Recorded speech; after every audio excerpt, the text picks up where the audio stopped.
Imagine it's midnight. You're finally asleep after a day of back-breaking labor. And then crack, a chunk of your thatched roof caves in. Not because of a storm, but because it was just old, wet.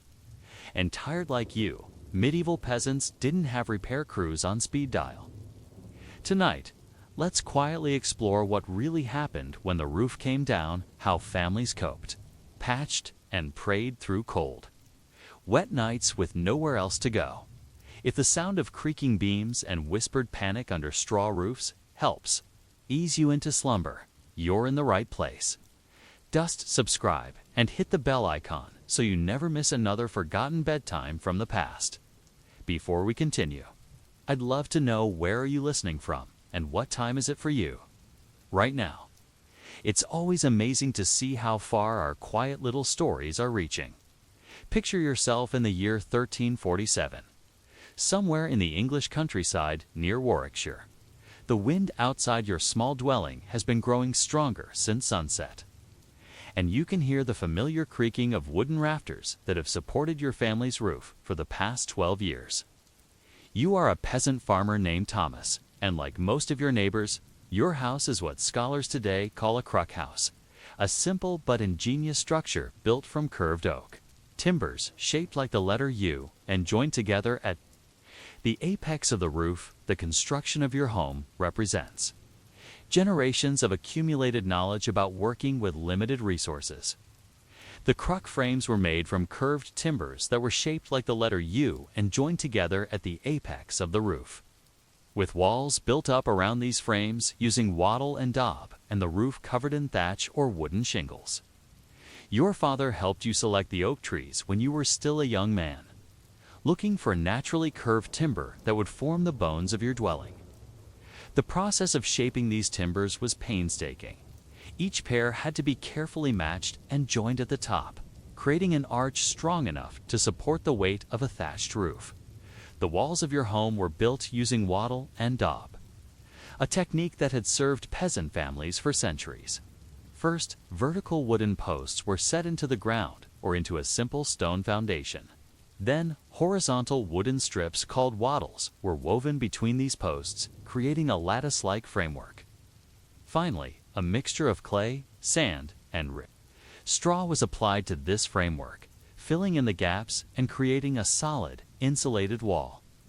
The process was labor-intensive, but used materials that were readily available in the countryside. But it was the roof that truly defined your home's character, and, more importantly, its vulnerability. A thatched roof was added, made from bundles of straw or reeds, which were secured to wooden rafters. The thatch on your roof was made primarily from rye straw, bundled tightly and laid in overlapping layers that shed water like the feathers of a bird. The art of thatching was passed down through generations, with each thatcher developing their own techniques for securing the straw bundles and creating the proper slope for water runoff. The process of thatching began at the bottom edge of the roof, called the eaves. Bundles of straw were laid horizontally across the wooden rafters, each bundle carefully positioned to overlap the one below it. The thatcher would use a special tool called a legget to push the straw tightly into place, ensuring that water would flow down the roof without penetrating the layers. Layer by layer, the thatch was built up toward the peak of the roof, with each course of straw creating a waterproof barrier. The ridge of the roof, where the two slopes met at the top, required special attention. Here, the thatcher would create a decorative and functional peak using twisted straw ropes or clay tiles. This ridge was particularly vulnerable to wind damage, as it bore the brunt of storms and provided the finishing touch that kept the entire roof system intact.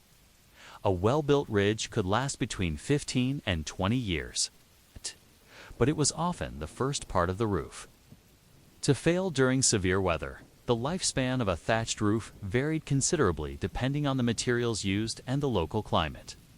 Water, reed, considered the most durable material, could last upwards of 40 years. While combed wheat, reed typically lasted 20 to 30 years.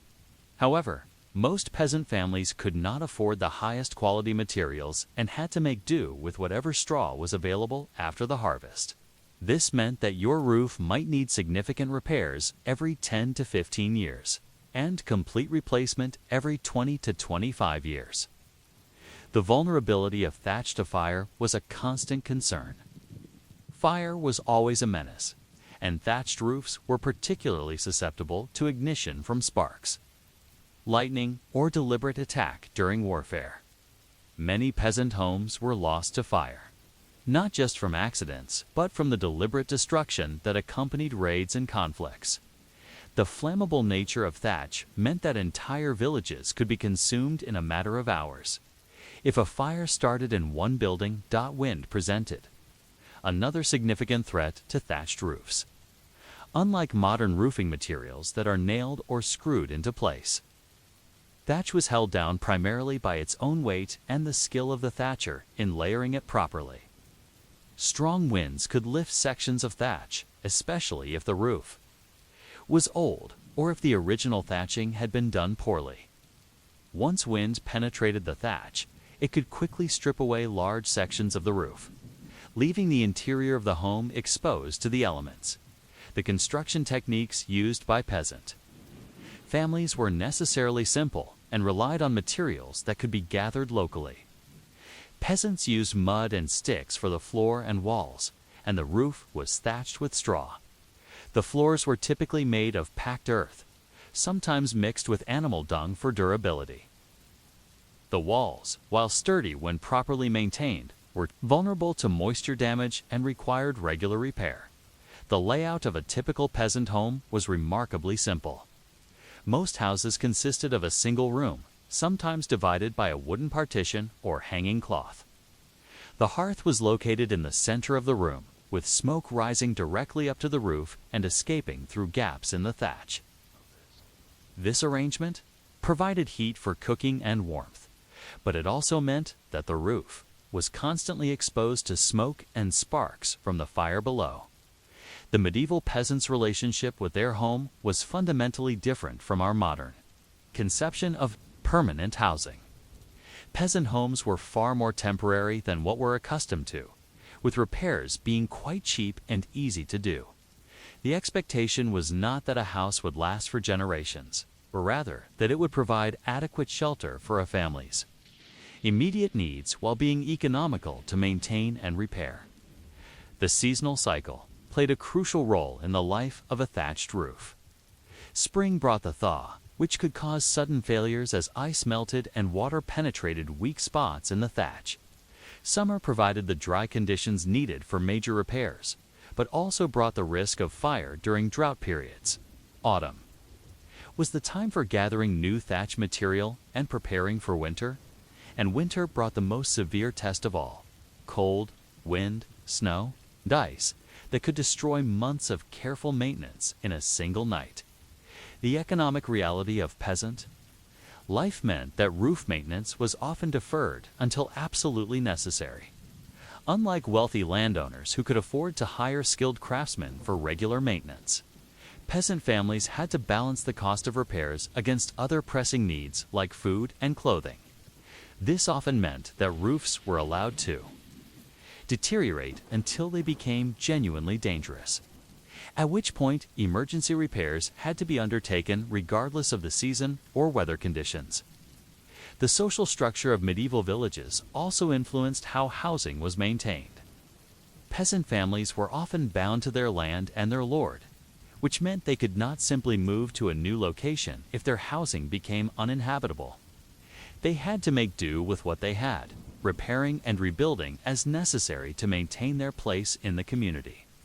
This created a culture of resourcefulness and mutual aid that would prove crucial when disaster struck. On this particular night in 1347, as you listen to the wind howling outside your home, you can hear the subtle changes in the sound of the thatch that signal potential trouble. The steady rustle of straw has given way to a more irregular pattern, with occasional sharp cracks that suggest individual bundles are coming loose.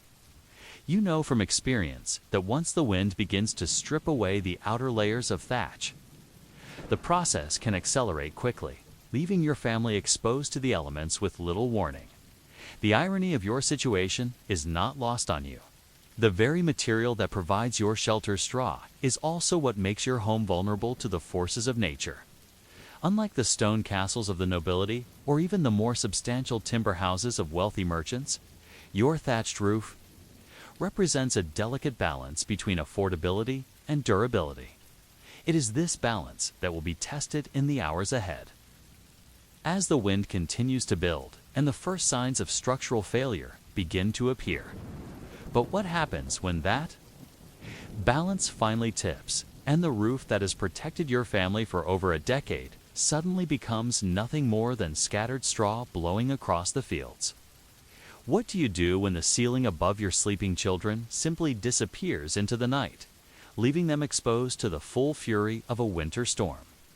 The sound you've been dreading finally comes at just past midnight, not the gradual creaking and rustling you've grown accustomed to, but a sharp crack followed by a rushing whoosh that can only mean one thing: your roof has begun to fail. You bolt upright in your bed, instantly alert, knowing that the next few hours will determine whether your family survives the night with their shelter intact or faces the brutal reality of homelessness in the depths of winter. The mechanics of roof collapse in medieval thatched buildings followed predictable patterns that experienced peasants learned to recognize and, when possible, prevent. The process typically began with the failure of the ridge, the peaked section where the two slopes of the roof met at the top. The ridge was particularly vulnerable to wind damage, as it bore the brunt of storms and provided the finishing touch that kept the entire roof system intact. Once the ridge began to fail, water and wind could penetrate the interior of the thatch, causing rapid deterioration of the entire roof structure. The wind patterns that could destroy a thatched roof were well understood by medieval peasants, even if they lacked the scientific terminology to describe them. Strong winds created areas of high and low pressure around the curved surfaces of the roof, and these pressure differentials could literally suck the thatch upward and away from the underlying wooden structure. The process was similar to the way modern airplane wings generate lift, but in this case, lift was destroying rather than supporting the structure. The construction details of your roof now became critical factors in determining how quickly the collapse would progress. The wooden rafters that supported the thatch were typically spaced about 2 feet apart, with horizontal battens running perpendicular to the rafters to provide additional support for the straw bundles. When properly thatched, these bundles would be secured to the battens with twisted straw ropes or wooden pegs, creating a matrix of interlocked materials that could withstand considerable stress. However, the organic nature of thatch meant that this matrix was constantly changing. Straw naturally decomposed over time, especially when exposed to moisture and temperature fluctuations. The lower layers of thatch, closest to the wooden structure, would gradually break down and lose their structural integrity. This process was accelerated by the presence of insects, rodents, and birds that made their homes in the thatch, creating channels and weak points that could be exploited by wind and water. The immediate danger you face is not just the loss of shelter, but the potential for the entire roof structure to collapse inward. The wooden rafters and cruck frames that support your roof are designed to carry the weight of the thatch evenly distributed across their length. When sections of thatch are stripped away by wind, this weight distribution becomes uneven, placing stress on the remaining structure in ways it was never designed to handle. You quickly wake your wife, Agnes, and your 2 young children, explaining the situation in hushed but urgent tones. The family's response to this crisis reflects generations of accumulated knowledge about surviving such emergencies. The first priority is to protect the people in the house, but the second is to salvage whatever materials and possessions can be saved before the situation deteriorates further. The process of roof collapse in thatched buildings was rarely instantaneous. Instead, it typically followed a pattern of progressive failure that could take anywhere from a few minutes to several hours. depending on the severity of the weather and the condition of the roof. This gave experienced peasant families a crucial window of opportunity to respond to the crisis, but it also meant that the stress and uncertainty of the situation could extend for hours. Your first action is to move the family away from the center of the room, where falling debris would be most likely to cause injury. The hearth, located in the center of most peasant homes, now becomes a liability as well as a necessity. The fire that has been keeping your family warm could easily ignite any thatch that falls into the room, creating a secondary emergency that could prove even more dangerous than the original roof failure. The technique for dealing with this immediate danger was to bank the fire, reducing it to glowing coals that would provide heat, without flames that could ignite falling debris. This was accomplished by covering the burning logs with a layer of ash and earth, effectively smothering the flames while preserving the heat source.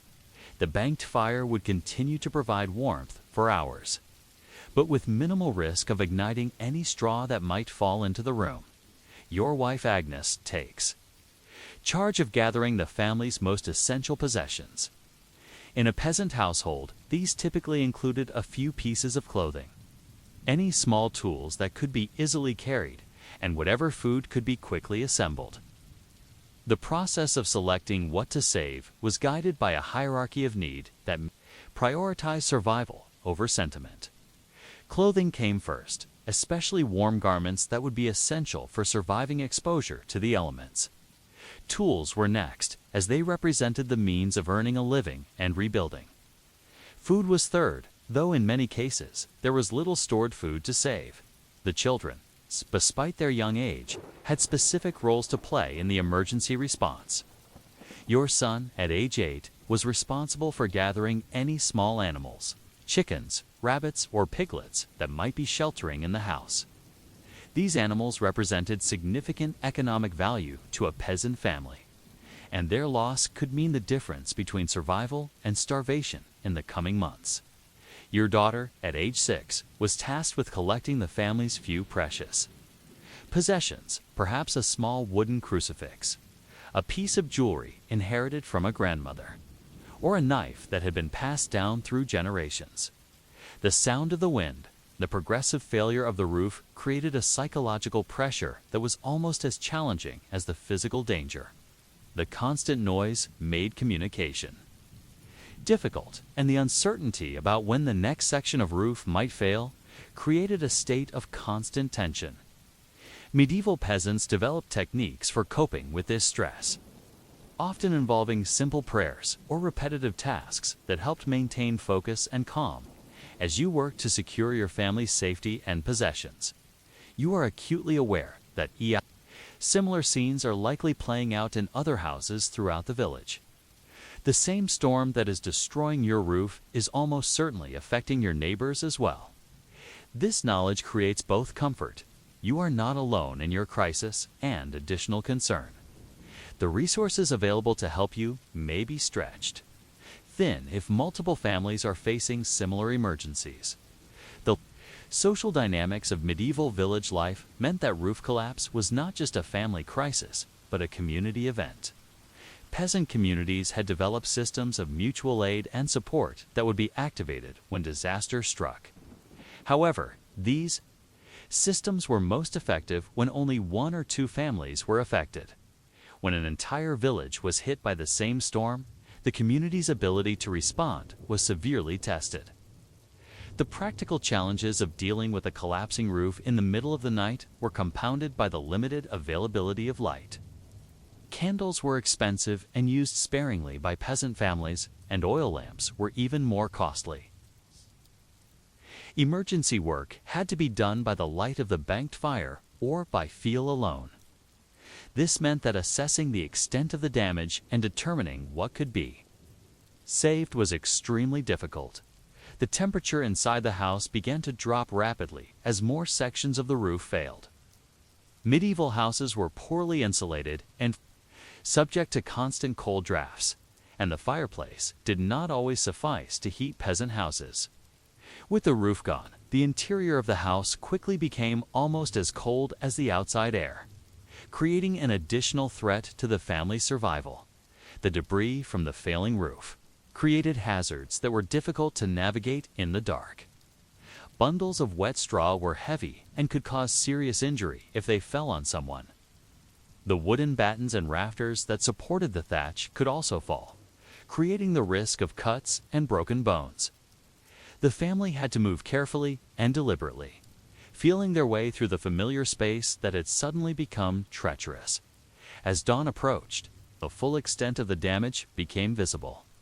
Roughly half of your roof was gone, stripped away by the wind and scattered across the surrounding fields.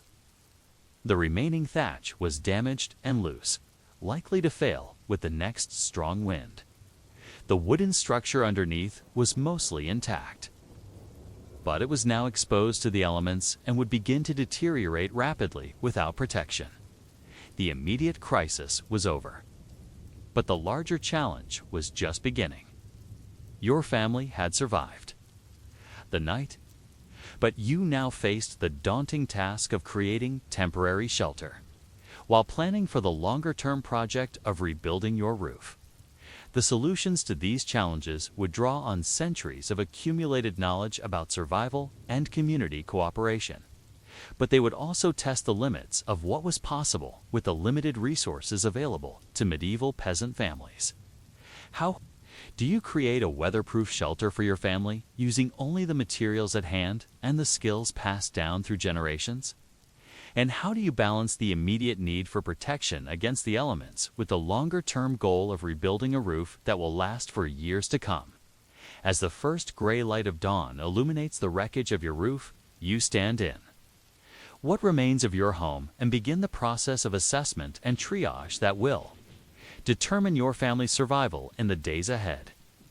The art of creating immediate shelter from the debris of a collapsed roof was a skill that every medieval peasant hoped never to need, but which many learned through necessity when disaster struck their homes. The materials scattered around your house and yard represent both the destruction of your previous shelter and the raw materials for your next one. The bundles of straw that once formed your roof, though now wet and disorganized, could be repurposed for temporary construction. The wooden rafters and battens, if they survived the collapse intact, could be reused as framework for a temporary structure. Even the twisted straw ropes that once held the thatch in place could be valuable for lashing together a makeshift shelter. The first priority was to create a basic framework that could support some form of weather protection. This typically involves salvaging the longest and straightest wooden pieces from the roof debris and using them to create a simple lean-to structure against one of the remaining walls of the house. The technique was similar to what modern survivalists call a debris hut, but refined through generations of experience with specific materials and weather conditions. The process began with selecting a wall that was both structurally sound and positioned to provide maximum protection from the prevailing wind. In your case, this was likely the wall that faced away from the direction of the storm, as it would have suffered the least damage and would provide the best foundation for temporary construction. The wall also needed to be high enough to support a sloping roof that would shed water effectively. The construction of the lean-to began with placing the longest available wooden beam against the wall at an angle of approximately 45 degrees. This beam, called a ridgepole, would support the peak of the temporary roof. Additional beams were then placed parallel to the ridgepole, spaced about 2 feet apart to create a series of rafters that would support the covering material. These rafters were secured to the wall using whatever fasteners were available: wooden pegs, straw rope, or even strips of cloth torn from damaged garments. The covering for this temporary roof was created using a combination of materials salvaged from the original thatch and whatever else was available. The wettest and most damaged straw was placed against the wooden framework first, creating a foundation layer that would provide basic protection from wind and rain. This layer was then covered with progressively drier and more intact straw, with each layer overlapping the one below it, to create a waterproof barrier. The technique for laying this temporary thatch was necessarily cruder than the careful craftsmanship that had gone into the original roof, but it followed the same basic principles. Each bundle of straw was positioned to shed water away from the shelter, and the layers were built up from bottom to top to prevent water from penetrating the structure. The goal was not to create a permanent roof, but to provide adequate protection for the few days or weeks needed to organize more substantial repairs. Your wife, Agnes, took charge of creating a wind barrier around the open sides of the lean-to. This was accomplished using a technique that combined elements of traditional wattle and daub construction with expedient materials. Branches and twigs salvaged from the wreckage were woven together to create a flexible framework, similar to the wattle used in permanent construction. Its framework was then covered with whatever materials were available. Damaged straw, pieces of cloth, or even mud mixed with straw to create a crude daub. The floor of the temporary shelter required special attention to prevent moisture from seeping up from the ground. The traditional solution was to create a raised platform using logs or stones covered with a layer of dry straw or rushes. This platform served multiple purposes. It provided insulation from the cold ground, created a barrier against moisture, and established a clean sleeping area that could be easily maintained. The children's role in this construction process was crucial, as their small size allowed them to work in confined spaces, and their nimble fingers were well suited to the detailed work of weaving straw and twigs together. Your son was responsible for gathering the smaller pieces of wood and straw that would be used to fill gaps in the structure, while your daughter helped her mother with the intricate work of creating the wattle. Framework for the wind barriers, the heating and cooking. Arrangements for the temporary shelter presented unique challenges. The central hearth that had served your family in the original house was now exposed to the elements and could not be used safely. Instead, you had to create a new fire area that would provide heat and cooking capability while minimizing the risk of igniting the temporary structure. This was typically done by creating a small fire pit outside the shelter, positioned to take advantage of natural wind patterns while remaining accessible from the interior. The fire pit was constructed using stones salvaged from the original hearth or gathered from the surrounding area. The pit was lined with clay if available, or simply dug into the earth if clay was not accessible.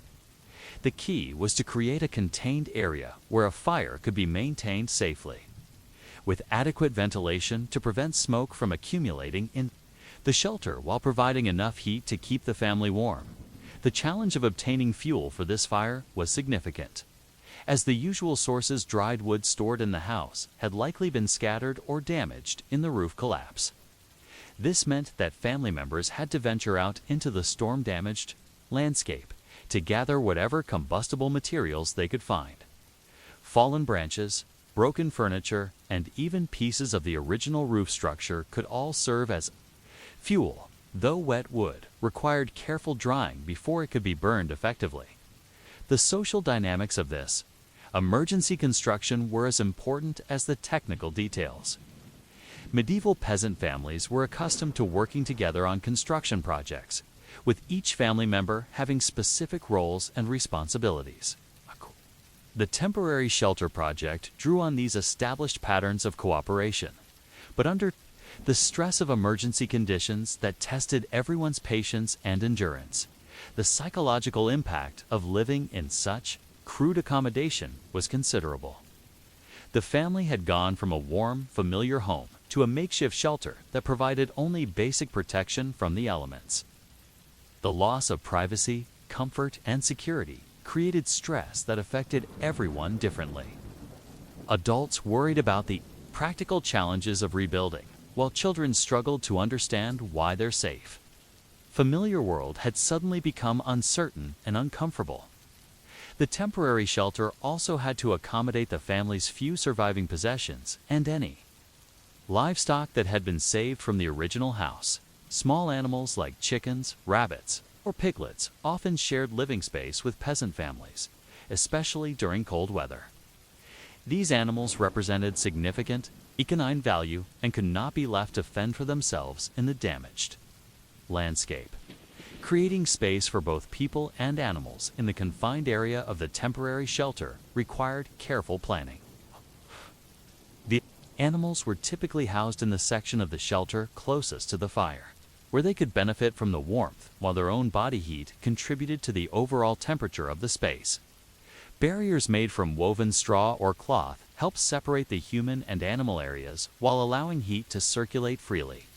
The water supply for the temporary shelter was another crucial consideration. The original house had likely been positioned with easy access to a well or stream, but the construction of the emergency shelter might not allow for the same convenience.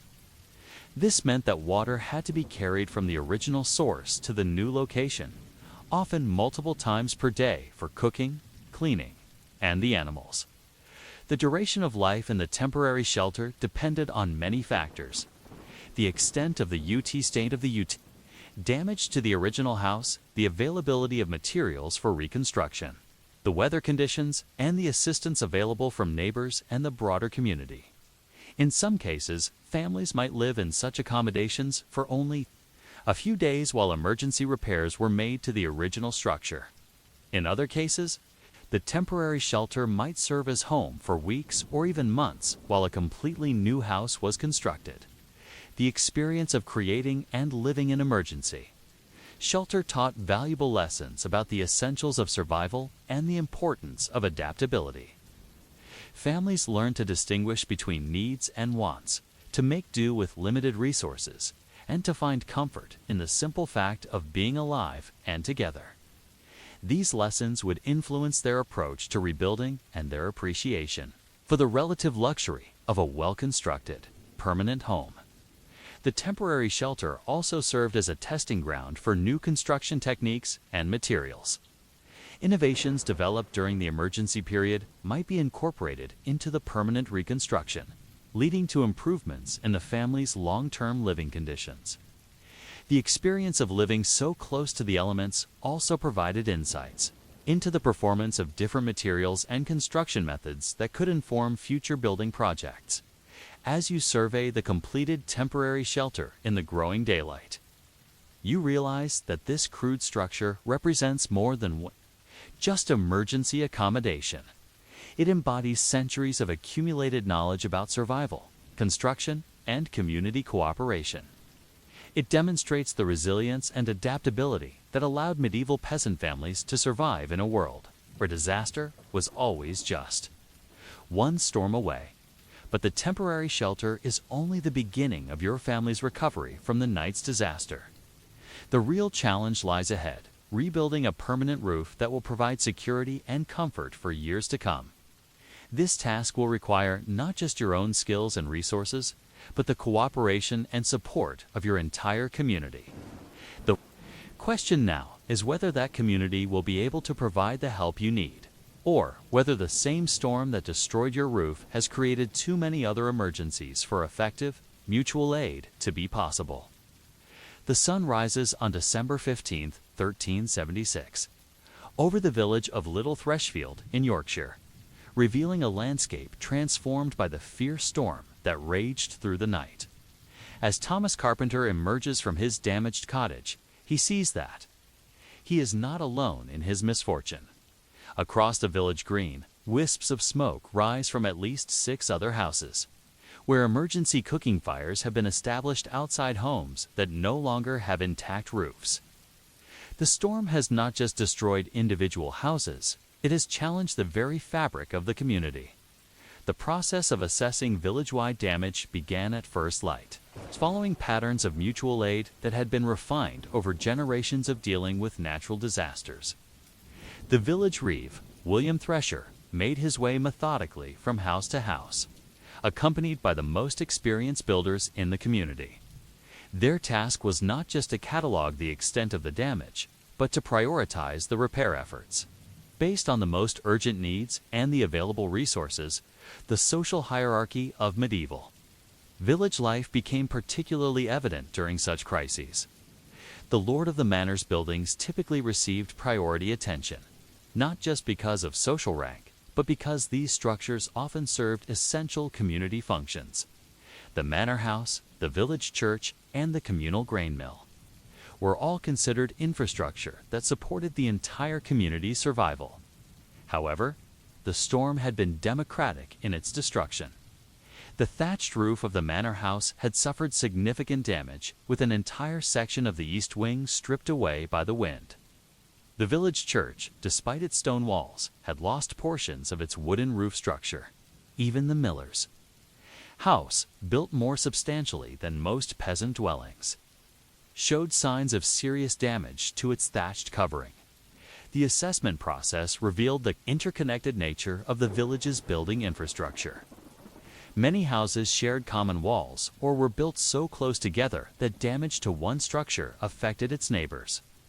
The collapse of Peter Weaver's roof had allowed water to penetrate the shared wall with his neighbor's house, creating secondary damage that would require coordinated repairs.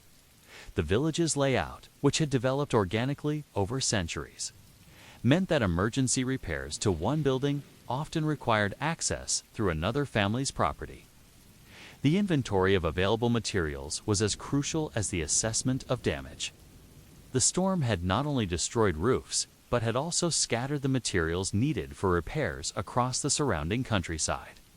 Bundles of thatch that had been carefully prepared and stored for spring repairs were now scattered by the wind, mixed with debris and often damaged beyond use. The communal supply of timber, normally stored in the manor's outbuildings, had been partially destroyed when the roof of the storage building failed. The human resources available for reconstruction were cataloged with the same systematic approach used for materials.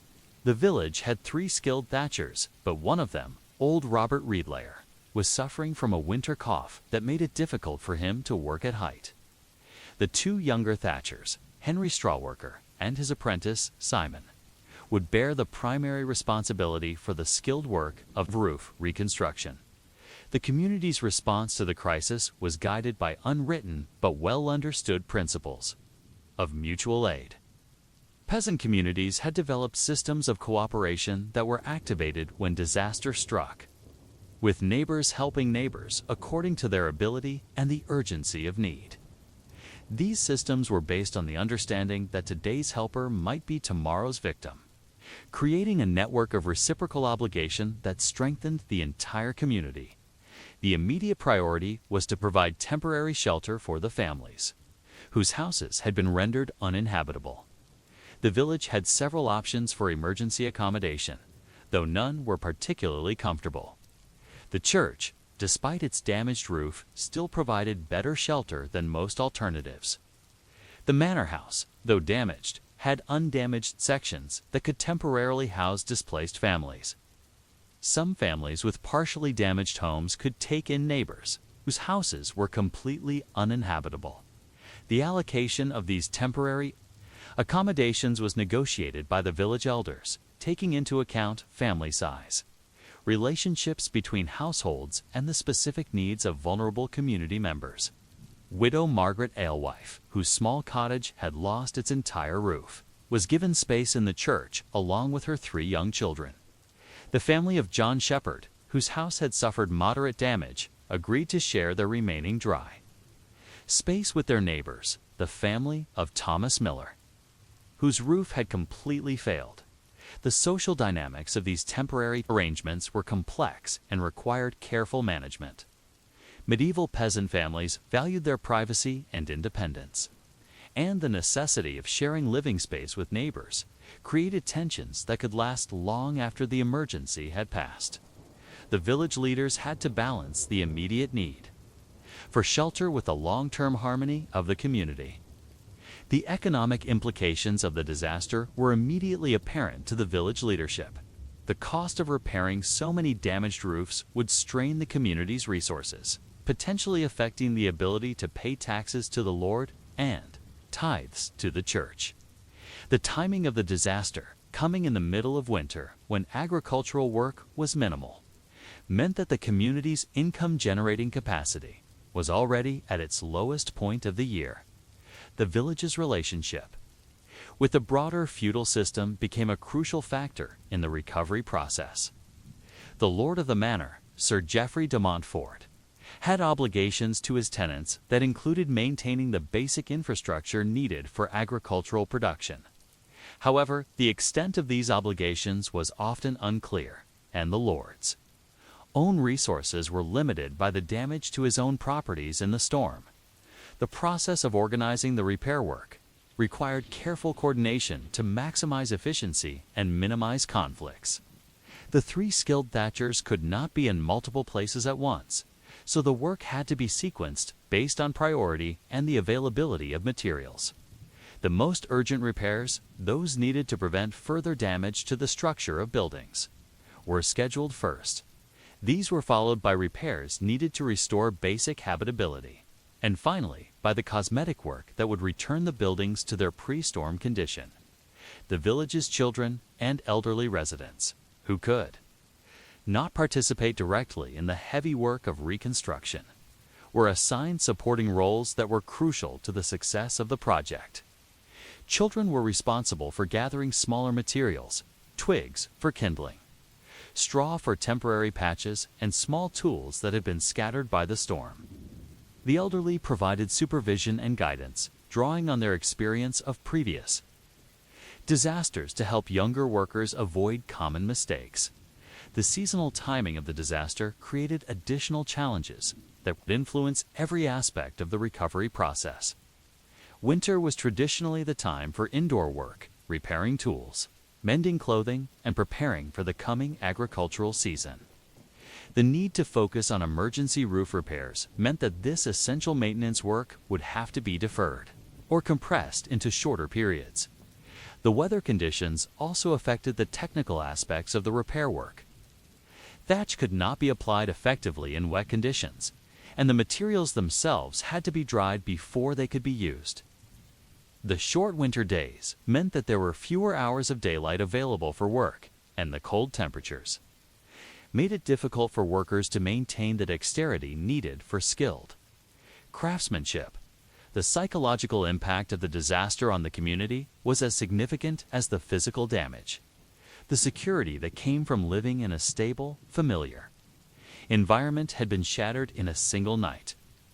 Families who had lived in their homes for generations now faced the prospect of weeks or months of uncertainty while repairs were completed. The stress of the situation affected everyone, but was particularly difficult for young children and elderly residents who had the least capacity to adapt to changed circumstances. The village's response to the crisis also revealed the strength of the social bonds that held the community together. Neighbors who might have had minor disputes or disagreements put aside their differences to work together on the common task of rebuilding. The shared experience of disaster created a sense of solidarity that transcended the usual social divisions of medieval village life. The communication systems that connected the village to the outside world also played a role in the recovery process. Word of the disaster needed to be sent to the lord's other properties, to the regional church authorities, and to neighboring villages that might be able to provide assistance. The village's ability to obtain outside help would depend on how effectively these communications were managed and whether the recipients were dealing with their praticity celeste. Where recipients were dealing with their morning assessment continued, it became clear that the village faced a recovery challenge that would test every aspect of its social, economic, and technical capabilities. The damage was extensive enough to require a coordinated community response, but not so severe that outside assistance would be automatically forthcoming. The village would have to rely primarily on its own resources and the mutual aid traditions that had sustained it. Through previous crises, the question that emerged from the morning's assessment was not just whether the village could repair the physical damage caused by the storm, but whether the community had the resilience and cooperation needed to emerge from the crisis stronger than before. The answer would depend on how well the village could balance individual needs with collective action, immediate necessities with long-term planning, and traditional methods with innovative solutions to unprecedented challenges. But before any rebuilding could begin. The village needed to address the immediate crisis of providing adequate shelter for the displaced families. The success of this initial response would set the tone for everything that followed, determining whether the community could maintain its cohesion and morale through the long process of reconstruction that lay ahead.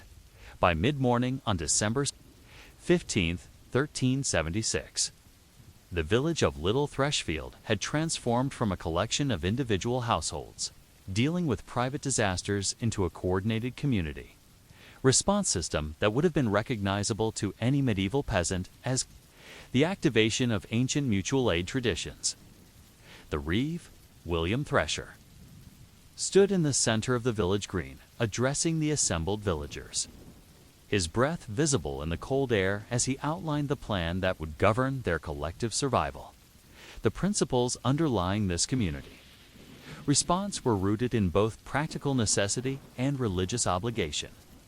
The medieval Christian concept of charity and mutual aid was deeply embedded in peasant culture, creating social expectations that neighbors would help neighbors during times of crisis. These expectations were not merely moral suggestions, but practical requirements for survival in a world where individual families lacked the resources to cope with major disasters alone.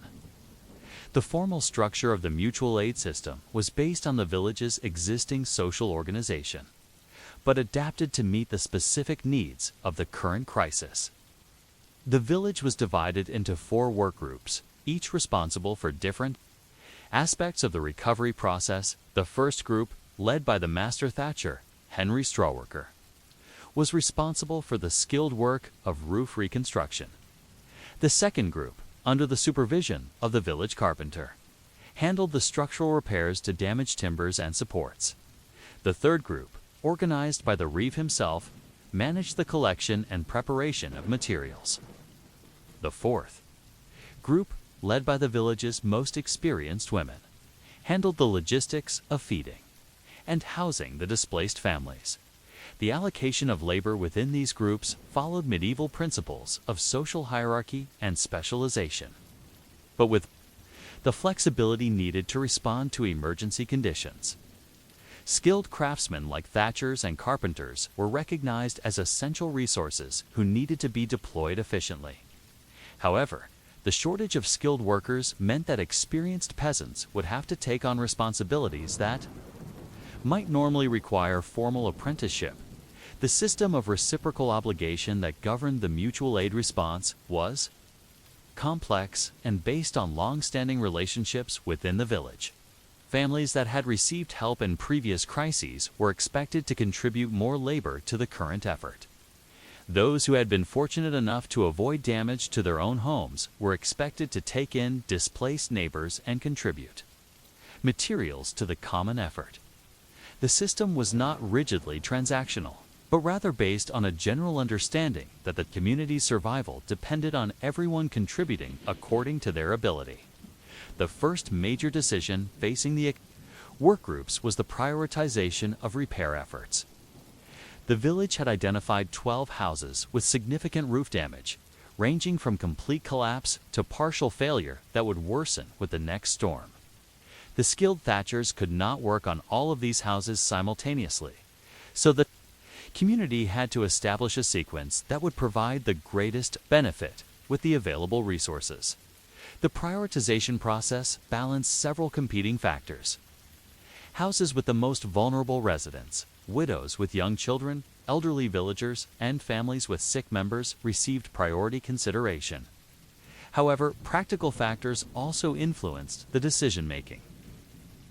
Houses that were easier to repair or that had better access to materials might be completed more quickly, freeing up resources for more challenging projects. The condition of the underlying structure also mattered. Houses with damaged timbers would take longer to repair and might require more skilled labor. The case of widow. Margaret Alewife's cottage illustrated the complexity of these decisions. As a widow with 3 young children, she clearly deserved priority consideration on humanitarian grounds. However, her cottage had suffered complete roof collapse, and the wooden structure underneath had been damaged by falling timbers. Repairing her house would require significant skilled labor and materials, potentially delaying repairs to other houses that could be completed more quickly. The village's solution to this dilemma reflected the sophisticated understanding of resource management that had developed over generations of dealing with similar crises. Margaret's cottage would receive priority attention, but the repair work would be staged to maximize efficiency. The structural repairs would be completed first, creating a safe framework for the roof reconstruction. While the skilled carpenter worked on Margaret's house, the thatchers would begin work on houses that required only roof repairs, allowing multiple projects to proceed simultaneously. The system for managing materials was equally sophisticated. The village had established a common pool of construction materials, contributed by families according to their ability and the extent of their own needs. Peasant communities typically maintained communal stores of essential materials, recognizing that individual families might not have the resources to handle major emergencies alone. However, the storm had destroyed or scattered many of these stores, requiring the community to be creative in finding adequate supplies. The search for materials became a village-wide effort that drew on intimate knowledge of the local landscape. Children were sent to gather usable straw from the fields where the storm had deposited thatch from damaged roofs. Adults with carts were organized to collect fallen branches and trees that could be processed into building timber. The villages? Women organized expeditions to nearby villages to trade for materials that were not available locally. The economic arrangements for this material procurement were based on a complex system of credits and obligations that would be settled over time. Families that contributed materials to the common pool received credit that could be applied to their own repair needs or to future projects. Those who could not contribute materials were expected to provide extra labor to balance their obligation to the community. The system was managed by the Reeve, who maintained mental records of contributions and obligations that would influence village relationships for years to come. The technical aspects of the repair work required innovation and adaptation to make the most of limited resources. The master thatcher, Henry Strawworker, had to develop new techniques for working with damaged and substandard materials. Much of the straw recovered from the storm was wet and needed to be dried before it could be used. The traditional drying methods were not adequate for the quantities involved, so the village had to create temporary drying structures using salvaged materials. The carpentry work presented similar challenges. The storm had damaged not only the buildings, but also the tools and workshop spaces needed for reconstruction. The village carpenter, Thomas Woodwright, had to set up temporary workshops in buildings that had survived the storm. The cold weather made it difficult to work wood effectively, and the shortened daylight hours meant that most skilled work had to be completed during the few hours of midday sun. The social dynamics of the repair work created both opportunities and challenges for the community. The shared experience of working toward a common goal strengthened social bonds and created new relationships between villagers who might not have collaborated closely before. However, the stress of the situation also created potential for conflict, particularly when resources were scarce and the pace of work was slow. The village's women played a crucial prior role in maintaining community morale during the repair process. Medieval women were responsible for managing household resources and maintaining social relationships, skills that were essential during community crises. The women organized communal cooking arrangements that ensured everyone was fed despite the disruption to normal household routines. They also managed the temporary housing arrangements, mediating disputes and ensuring that the displaced families had adequate privacy and comfort. The children of the village were integrated into the repair efforts in ways that reflected both their capabilities and their need for purposeful activity during the crisis. The older children were assigned specific tasks that contributed to the work effort, gathering materials, carrying messages, and assisting with simple construction tasks. The younger children were given responsibilities that made them feel useful, while keeping them safely occupied, sorting materials, preparing meals, and caring for the village's animals. The repair work also had to accommodate the village's ongoing obligations to the feudal system. The lord of the manor expected his tenants to maintain their agricultural responsibilities even during the emergency, and the church continued to require attendance at religious services. The village had to balance these external demands with Katuza, Wo Kiss. Only Ruby Kiss has the luxurious texture that glides on smoothly, Loa, T, Long Nas, and Wo Kazuza / Maid. A courting with Kiss conjured like alive. My conchise with Cuzi ko sly. Wo slack / lass. Wo slack camuse. My lass. With Sids, with Camissa Cade. Combute Camade Mide. With SNAD Kalad. Up as Guy Missad I Cadis Cooked Bisaka. Sickly to be a pilit to sense. I wheeze it with Lissicallet. It's get to less.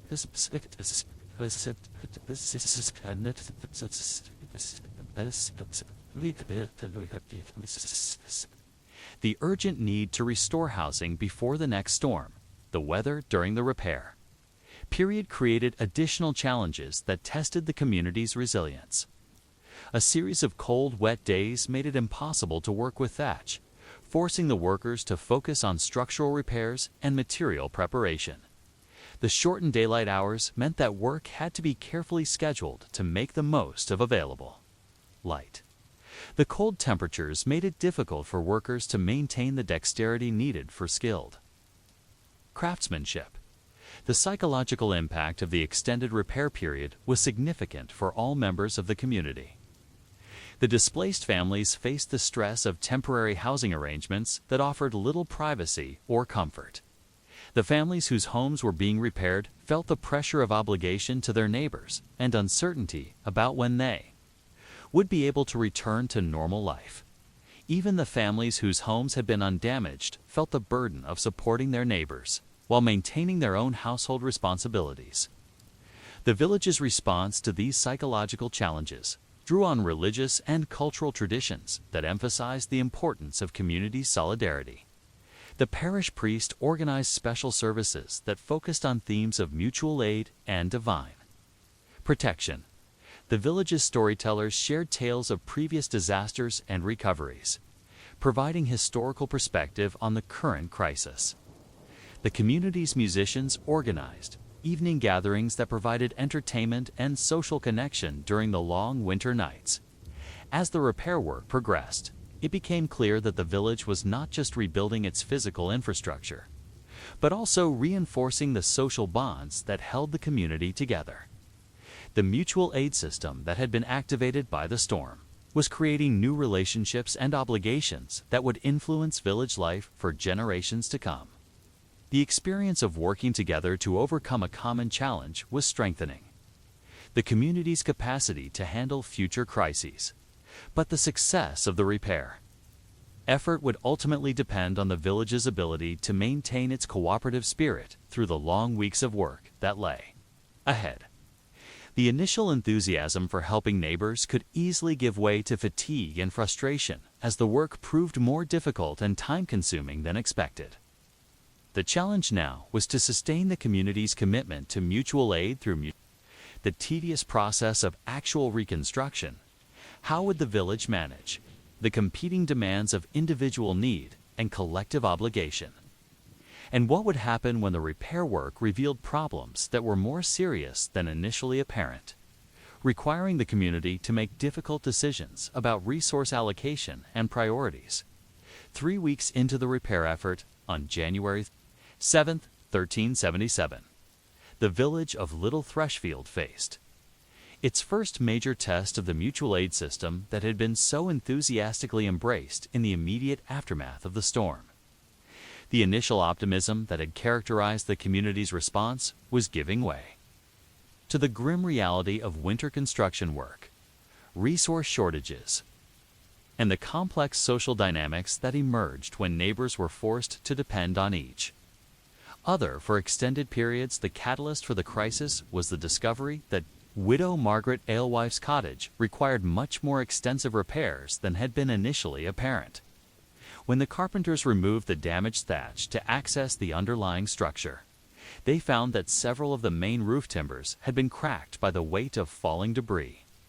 The repair work that had been expected to take 3 days would now require 2 weeks, and would consume timber resources that had been allocated for other projects. The village's response to this challenge would test every aspect of the social compact that governed their mutual aid system. The Reeve, William Thresher, called a meeting of the household heads to discuss the situation.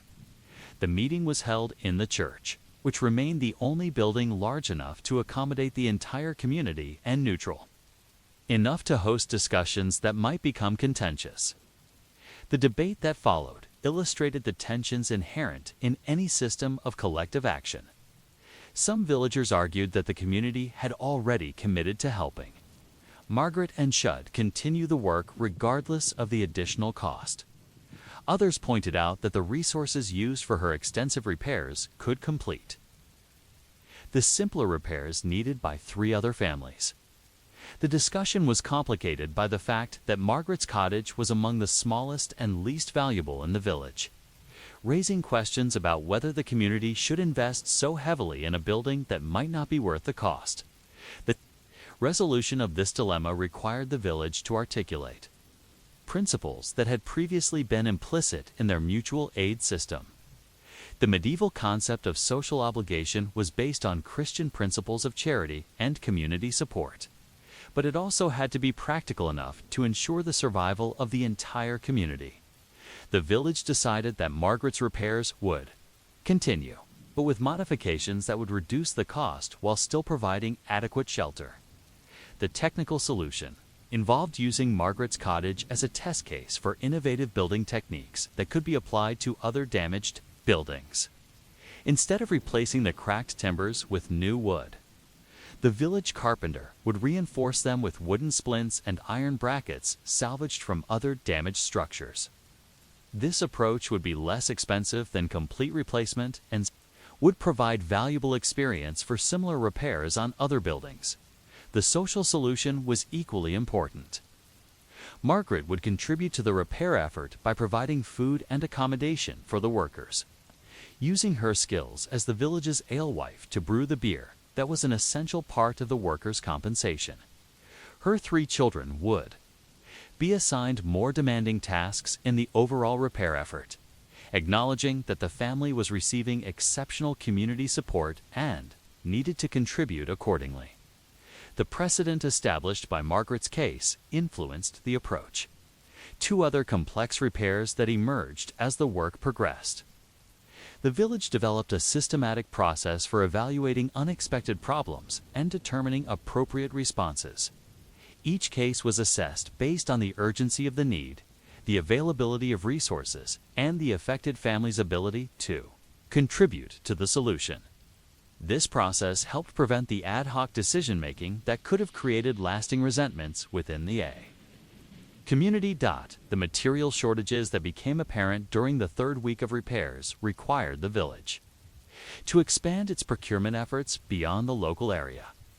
A delegation was sent to the regional market town of Skipton to purchase straw, timber, and other materials that could not be obtained locally. The cost of these purchases was significant, requiring the village to use funds that had been saved for other purposes and to incur debts that would take years to repay. The financing of these purchases was managed through a complex system of collective obligation that reflected the village's understanding of shared responsibility. Each household contributed to the common fund according to their ability, with wealthier families providing cash and poorer families contributing labor or materials. The system was designed to ensure that no family was excluded from the rebuilding effort because of their economic circumstances. The regional procurement effort also revealed the extent to which the storm had affected the broader area. The markets in Skipton were experiencing shortages of building materials as multiple communities competed for the same resources. The prices of straw and timber had increased significantly, making the repair effort more expensive than had been anticipated. The village had to adjust its expectations and develop more efficient methods for using the materials that were available. The weather during the fourth week of repairs created additional challenges that tested the community's adaptability.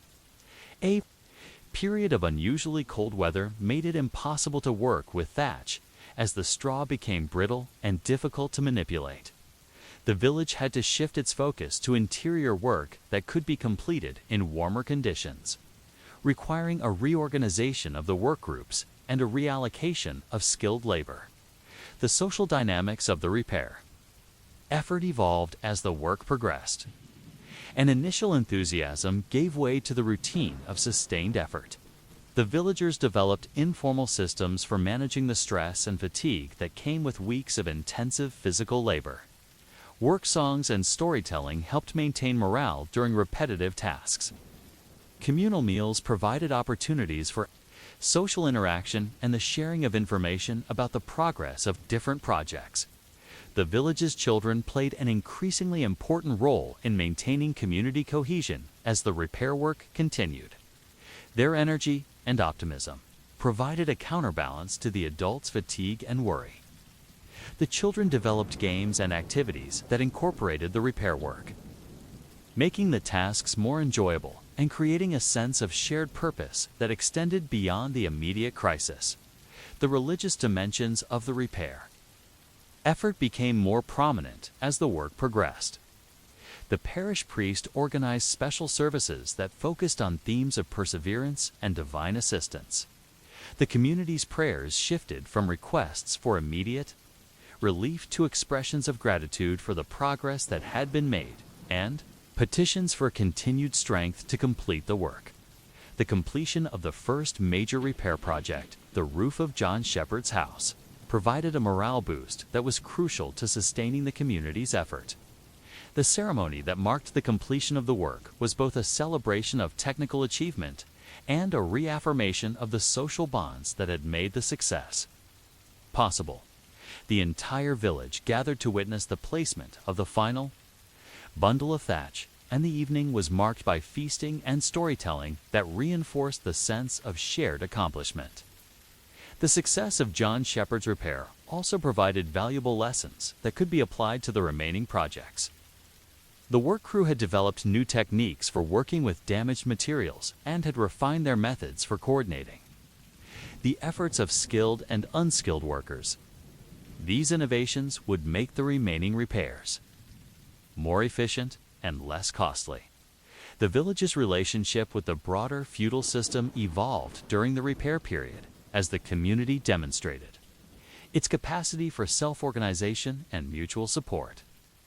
The lord of the manor, Sir Geoffrey de Montfort, had initially been skeptical of the village's ability to manage such an extensive repair effort without outside supervision. However, the progress of the work and the discipline shown by the villagers impressed him and led to a more collaborative relationship. The economic implications of the repair effort extended beyond the immediate costs of materials and labor. The village's demonstration of its capacity for collective action attracted the Resalaxed Praset. While Ruby Kiss, only Ruby Kiss has the luxurious, Kissed has the luxurious. To resize my son, its school Celeste e Kiss, and Receleste long last Celested lever. Attention of merchants and craftsmen from other communities, creating new opportunities for trade and employment. The reputation for skilled craftsmanship that the village earned during the repair period would benefit the community for years to come. The documentation of the repair effort created a record that would guide the village's response to future crises. The Reeve maintained detailed accounts of the materials used, the labor contributed, and the techniques employed. This information would be invaluable for planning future construction projects and for training the next generation of builders and thatchers. As the repair work entered its final phase, The village faced the challenge of transitioning from crisis. Response to normal operations. The social bonds that had been strengthened during the emergency would need to be maintained through the less dramatic but equally important work of everyday community life. The systems of mutual aid that had been activated by the storm would need to be adapted to support the ongoing needs of the community. The lessons learned during the repair effort would influence the village's approach to construction and community organization for generations to come. The experience of working together to overcome a common challenge had demonstrated the power of collective action and the importance of maintaining the social institutions that made such cooperation possible. But the ultimate measure of the repair effort success would be the durability of both the physical structures that had been rebuilt and the social relationships that had been strengthened. Would the roofs that had been repaired with such care and effort withstand the next great storm? And would the community bonds that had been forged during the crisis prove strong enough to support the village through whatever challenges lay ahead? The answer to these questions would emerge not in the dramatic moments of crisis response, but in the quiet months and years that followed. As the village returned to the routine of agricultural life and the repaired buildings settled into their new service to the community. The true test of the rebuilding compact would come not in its creation, but in its endurance. On the night of February 3, 1389, in the village of Eastworth, near the Welsh border, the widow Eleanor Thatchmender awakened to the sound that every medieval peasant dreaded above all others: the groaning crack of wooden beams giving way under the weight of accumulated snow and ice. Unlike the sudden violence of summer storms that stripped away thatch in dramatic displays of wind and rain, winter roof collapses were typically slower, more insidious affairs that began with subtle sounds and escalated to catastrophic failure. Over the course of hours, Eleanor's situation was particularly precarious. As a widow with two young children, 7-year-old Mary and 9-year-old Peter, she lacked the male labor that most peasant families relied upon for emergency repairs and heavy construction work. Her cottage, inherited from her deceased husband, was older than most in the village and had been showing signs of structural stress for several seasons. The unusual severity of the winter of 1389, with repeated cycles of freezing and thawing that had weakened the thatch and overloaded the roof structure, had created conditions that would test every aspect of her survival skills. The psychology of roof collapse in winter was fundamentally different from other seasons. The cold weather and limited daylight hours meant that medieval peasants faced the prospect of prolonged exposure to life-threatening conditions. Unlike summer emergencies that could be managed with temporary outdoor shelter, winter roof failures created immediate survival crises that required sophisticated emergency responses.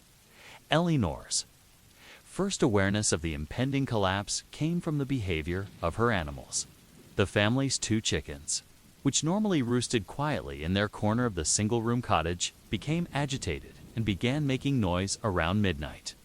The family's goat, tethered near the door, began pulling at its rope and bleating softly. These animals' acute sensitivity to structural vibrations and sounds often provided the earliest warning of roof failure, giving families precious minutes to prepare for the emergency. The progression of the collapse followed a pattern that experienced peasants learned to recognize. First came the subtle sounds creaking timbers, the soft rustle of settling thatch, and the occasional small cascade of straw falling from the ceiling. These sounds gradually intensified as the structural failure progressed, building to the decisive moment when major roof timbers would snap and entire sections of the roof would give way. Eleanor's response to these warning signs reflected generations of accumulated knowledge about emergency preparedness. Her first action was to wake her children and move them away from the center of the room, where falling debris would be most dangerous. The family's sleeping area was relocated to the space near the door, where the roof structure was typically strongest and where they could escape quickly if the collapse became more severe. The second priority was to secure the family's fire, which represented their primary source of heat and light during the emergency. Medieval peasants typically maintained a central hearth fire that provided warmth, cooking capability, and light. The management of this fire during a roof collapse required careful balance between maintaining the heat source and preventing the ignition of falling thatch. Materials Eleanor's technique for managing the fire emergency involved banking the flames to create a sustainable heat source while minimizing the risk of ignition. This process required covering the burning logs with a layer of ash and clay, effectively reducing the flames while preserving the coals that would provide heat for hours. The banked fire would continue to warm the cottage while presenting minimal risk of igniting any straw or wood that might fall from the damaged roof. The family's emergency clothing and bedding were quickly gathered and moved to the safest area of the cottage. Medieval peasants wore multiple layers of clothing during winter, including woolen coats, scarves, and mittens, often lined with fur from rabbits or lambs. These warm garments became crucial survival equipment during roof collapse emergencies, providing protection against the cold air that would flood the cottage once the roof failed. The challenge of maintaining adequate warmth during a winter roof collapse was particularly acute for families with young children. Eleanor's daughter Mary, at 7 years old, was especially vulnerable to the cold and would require constant attention to prevent hypothermia. The family's survival strategy involved creating a warm microclimate around the children, using whatever materials were available, additional clothing, animal furs, and heated stones that could provide warmth for hours. The process of heating stones for emergency warmth was a technique that required careful timing and preparation. Eleanor selected several smooth stones from around the hearth and placed them in the fire to heat while she prepared the rest of the emergency response. These stones would be wrapped in cloth and placed against the children's bodies to provide direct warmth, but they had to be heated carefully to avoid burns and wrapped adequately to prevent injury. The family's food supply presented another critical challenge during the emergency. The cottage's limited food storage consisted primarily of dried grains, preserved meat, and root vegetables that were stored in various locations around the single room. Much of this food was vulnerable to damage, from falling debris and exposure to the elements. Eleanor's emergency food plan involved quickly gathering the most nutritious and easily prepared items and moving them to the protected area near the door. The water supply for the cottage came from a well located about 50 yards from the house, but the winter conditions made it difficult to access. The well water was covered with a layer of ice that would need to be broken before water could be drawn. And the cold temperatures meant that any water brought into the cottage would freeze quickly unless it was kept near the fire. Eleanor's emergency water management involved filling every available container with water while the cottage was still warm and protecting these supplies from freezing. The cottage's single window, covered with oiled parchment rather than glass, provided minimal light but was crucial for ventilation and for monitoring conditions outside. Most medieval peasant homes had windows that were sealed with paper or parchment, offering minimal protection against drafts and cold. During the roof collapse emergency, this window became both a source of cold air and a potential escape route if the main door became blocked by debris. The family's few valuable possessions, a wooden crucifix, a small knife, and a piece of jewelry, inherited from Eleanor's mother, were quickly gathered and secured in a cloth bundle that could be easily carried if the family needed to evacuate the cottage. These items represented both sentimental value and practical survival tools, and their preservation was an important component of the family's emergency response. The social isolation that Eleanor faced as a widow became particularly challenging during the emergency. Most peasant families could rely on adult male labor for heavy work like moving debris or making structural repairs. But Eleanor had to manage the crisis primarily on her own. Her children, though young, had been trained to help with various tasks and would play important roles in the family's survival strategy. The sounds of the failing roof created a psychological challenge that was almost as difficult as the physical dangers.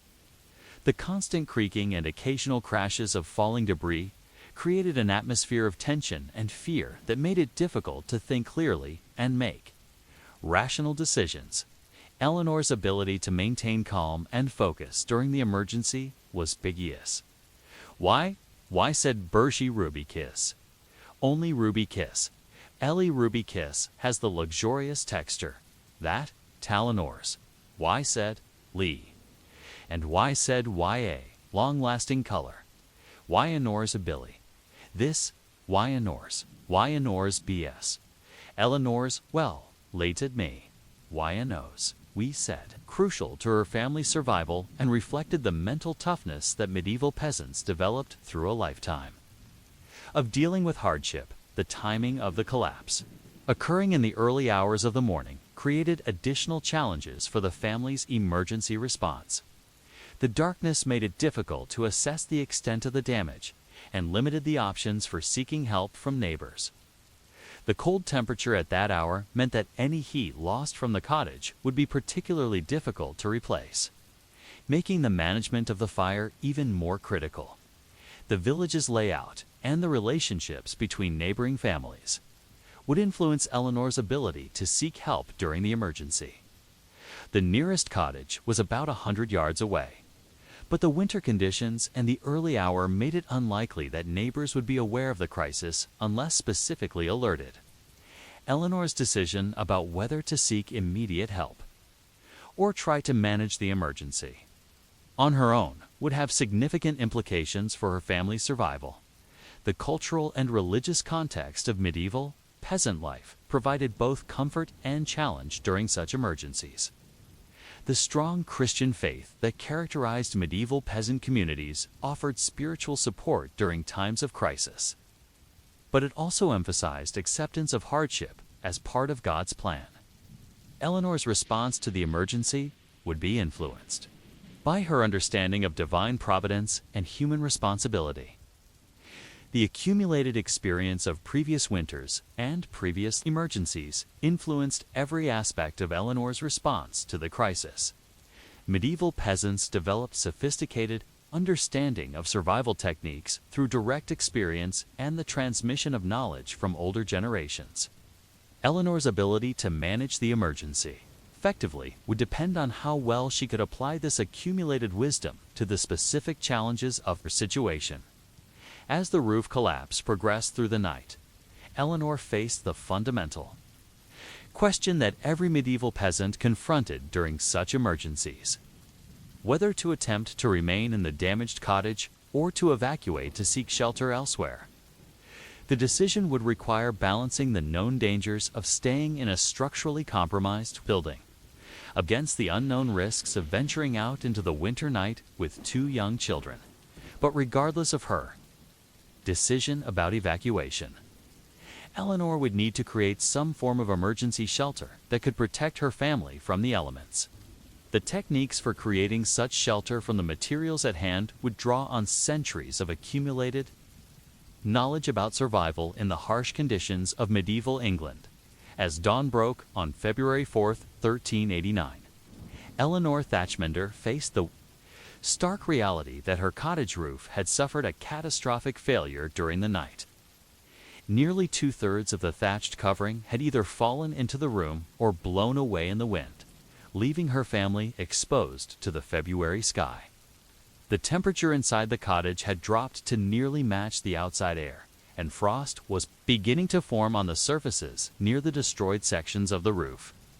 The survival of her family now depended on her ability to create and maintain adequate heat under conditions that challenged every aspect of medieval heating technology. The physics of heat loss in a medieval cottage with a damaged roof created a survival scenario that required both technical knowledge and practical innovation. Medieval houses were poorly insulated and subject to constant cold drafts, with single fireplaces that often could not adequately heat entire dwellings. With the roof gone, the cottage had essentially become an outdoor space with walls, requiring fundamentally different approaches to heating than those used in intact buildings. Eleanor's understanding of heat management was based on practical experience rather than scientific theory, but it reflected sophisticated knowledge of thermodynamics and heat transfer. The central hearth fire that had warmed the cottage when the roof was intact was now inadequate because the heat was escaping directly upward through the open roof. The family's survival would require creating multiple heat sources and using techniques for capturing and directing heat that were normally unnecessary in enclosed spaces.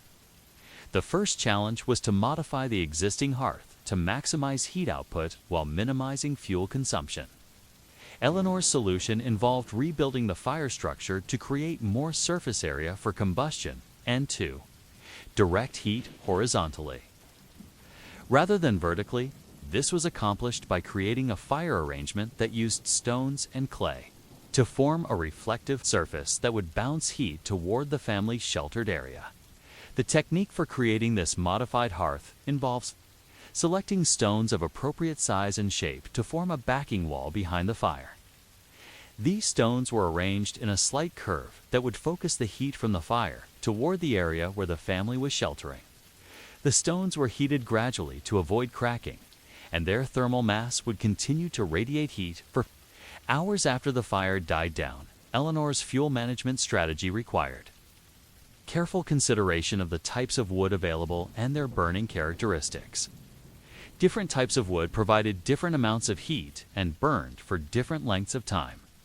Oak and ash provided the most heat and burned longest, making them ideal for overnight fires. Pine and other softwoods ignited easily but burned quickly, making them useful for starting fires and providing immediate heat. The family's wood supply had been damaged by the roof collapse, with some of the stored fuel buried under debris and other supplies scattered around the cottage. Eleanor's children were assigned the task of gathering usable wood from the wreckage and sorting it by type and size. This process required careful attention to the condition of the wood, as wet or damaged fuel would produce more smoke and less heat. The creation of secondary heat sources was crucial for maintaining adequate warmth in the open cottage. Eleanor's technique involved using heated stones as portable heat sources that could be placed around the family's sheltered area. These stones were heated in the main fire and then wrapped in cloth to prevent burns. The thermal mass of the stones would provide warmth for several hours, and they could be reheated as needed. The management of heated stones required careful timing and safety precautions.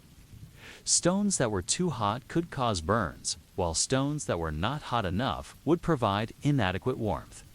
Eleanor's technique involved testing the stones by holding them briefly in her hands to gauge their temperature before wrapping them for use. The wrapping material, typically wool cloth or animal fur, provided insulation that would extend the stones. Heating period. The family's clothing strategy became an integral part of their heat management system. Medieval peasants wore multiple layers of warm clothing during winter, including woolen coats, scarves, and mittens, often lined with fur. With the cottage's roof gone, the family had to adapt their clothing to function as personal heating systems that could maintain body temperature even in near-outdoor conditions. Eleanor's approach to clothing management involved creating layers that could trap warm air close to the body while allowing for ventilation to prevent overheating during periods of physical activity. The innermost layer consisted of linen garments that would wick moisture away from the skin. The middle layer was made of wool, which provided insulation even when damp. The outer layer consisted of heavier wool or fur garments that would protect against wind and moisture. The children's clothing required special attention because their smaller body mass made them more vulnerable to heat loss. Eleanor's technique involved creating clothing systems that would keep the children warm, while allowing them to move freely enough to help with survival tasks. This often meant using adult garments that were modified or layered to provide maximum warmth for smaller bodies. The family's bedding and sleeping arrangements had to be completely reorganized to accommodate the open roof conditions. The traditional sleeping area in the center of the cottage was now exposed to the elements and unsuitable for overnight use. Eleanor's solution involved creating a sleeping area near Syukov, the modified hearth, where the family could benefit from radiant heat while being protected from falling debris. The sleeping area was constructed using salvaged materials from the cottage and the damaged roof. The base was made from wooden planks and boards that had been part of the roof structure, creating a platform that would insulate the family from the cold ground. This platform was covered with layers of straw and cloth to create a comfortable sleeping surface that would retain body heat. The overhead protection for the sleeping area was created using a combination of salvaged thatch and cloth materials. Eleanor's technique involved creating a lean-to structure that would protect the family from snow and rain while allowing heat from the fire to circulate around the sleeping area. This structure was anchored to the cottage's remaining walls and supported by wooden poles salvaged from the roof. The family's cooking arrangements required significant modification to accommodate the open roof conditions. The traditional cooking methods that relied on hanging pots over the central fire were no longer practical because the fire had to be modified for heat production rather than cooking. Eleanor's solution involved creating a separate cooking area that could function independently of the main heating fire. The separate cooking fire was smaller and more controlled than the heating fire, designed to provide the precise heat needed for food preparation without wasting fuel. This fire was typically built in a small pit or contained area that could be covered when not in use. The cooking pots and utensils were arranged around this fire to maximize efficiency and minimize heat loss. The family's food preparation strategy emphasized foods that could be cooked quickly and provided maximum nutrition and warmth. Hot broths and stews were particularly valuable because they provided both nutrition and internal heat.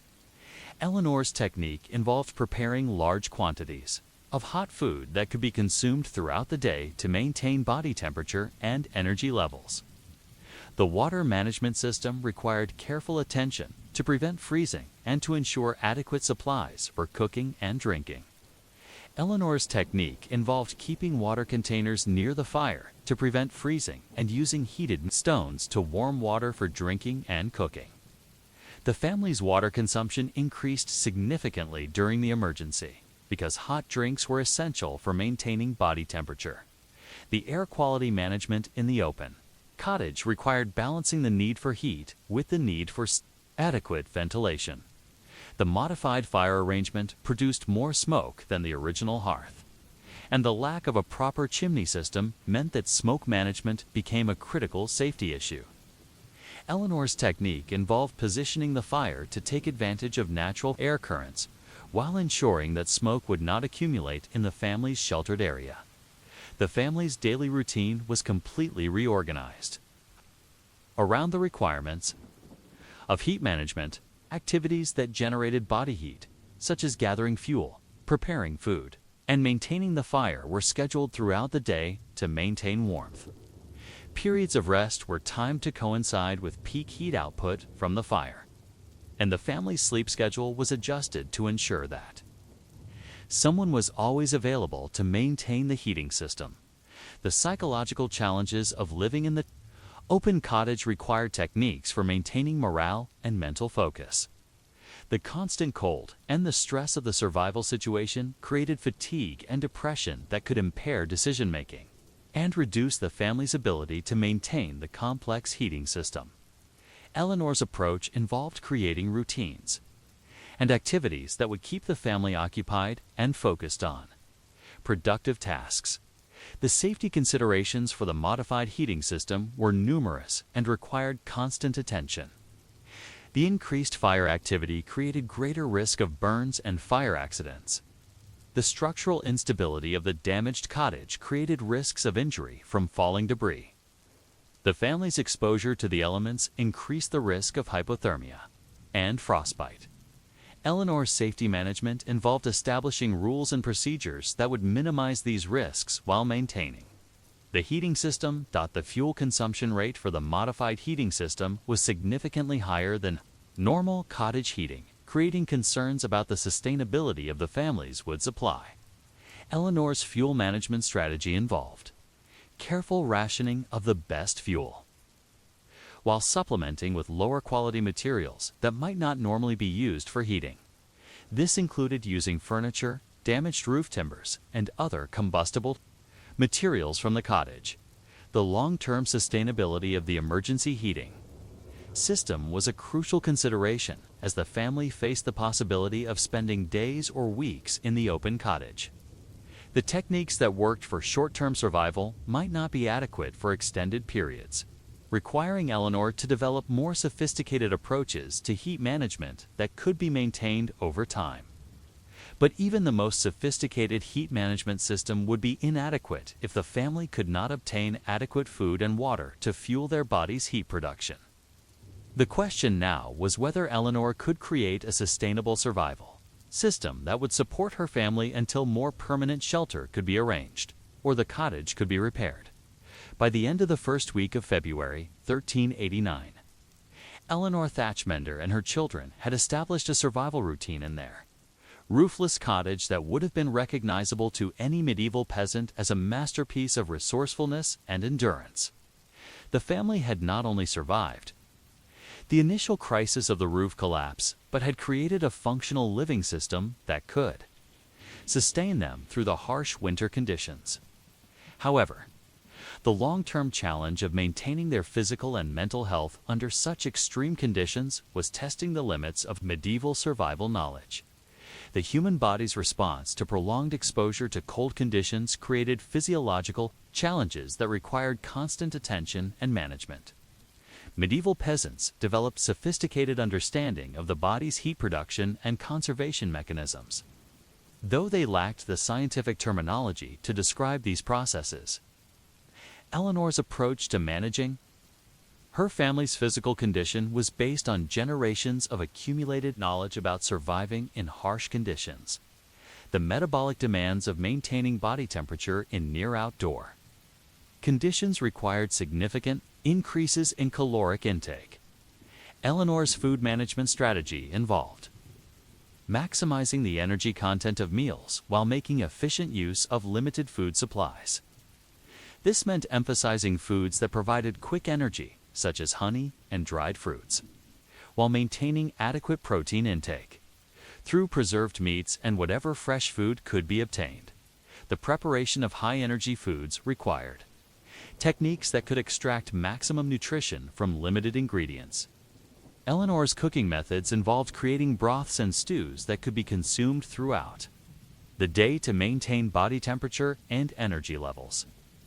These foods were typically prepared in large quantities and kept warm near the fire, allowing family members to eat frequently without requiring additional fuel for cooking. The family's water consumption increased significantly during the emergency, because hot drinks were essential for maintaining body temperature. Eleanor's technique for managing water supplies involved melting snow and ice to supplement the water from the well.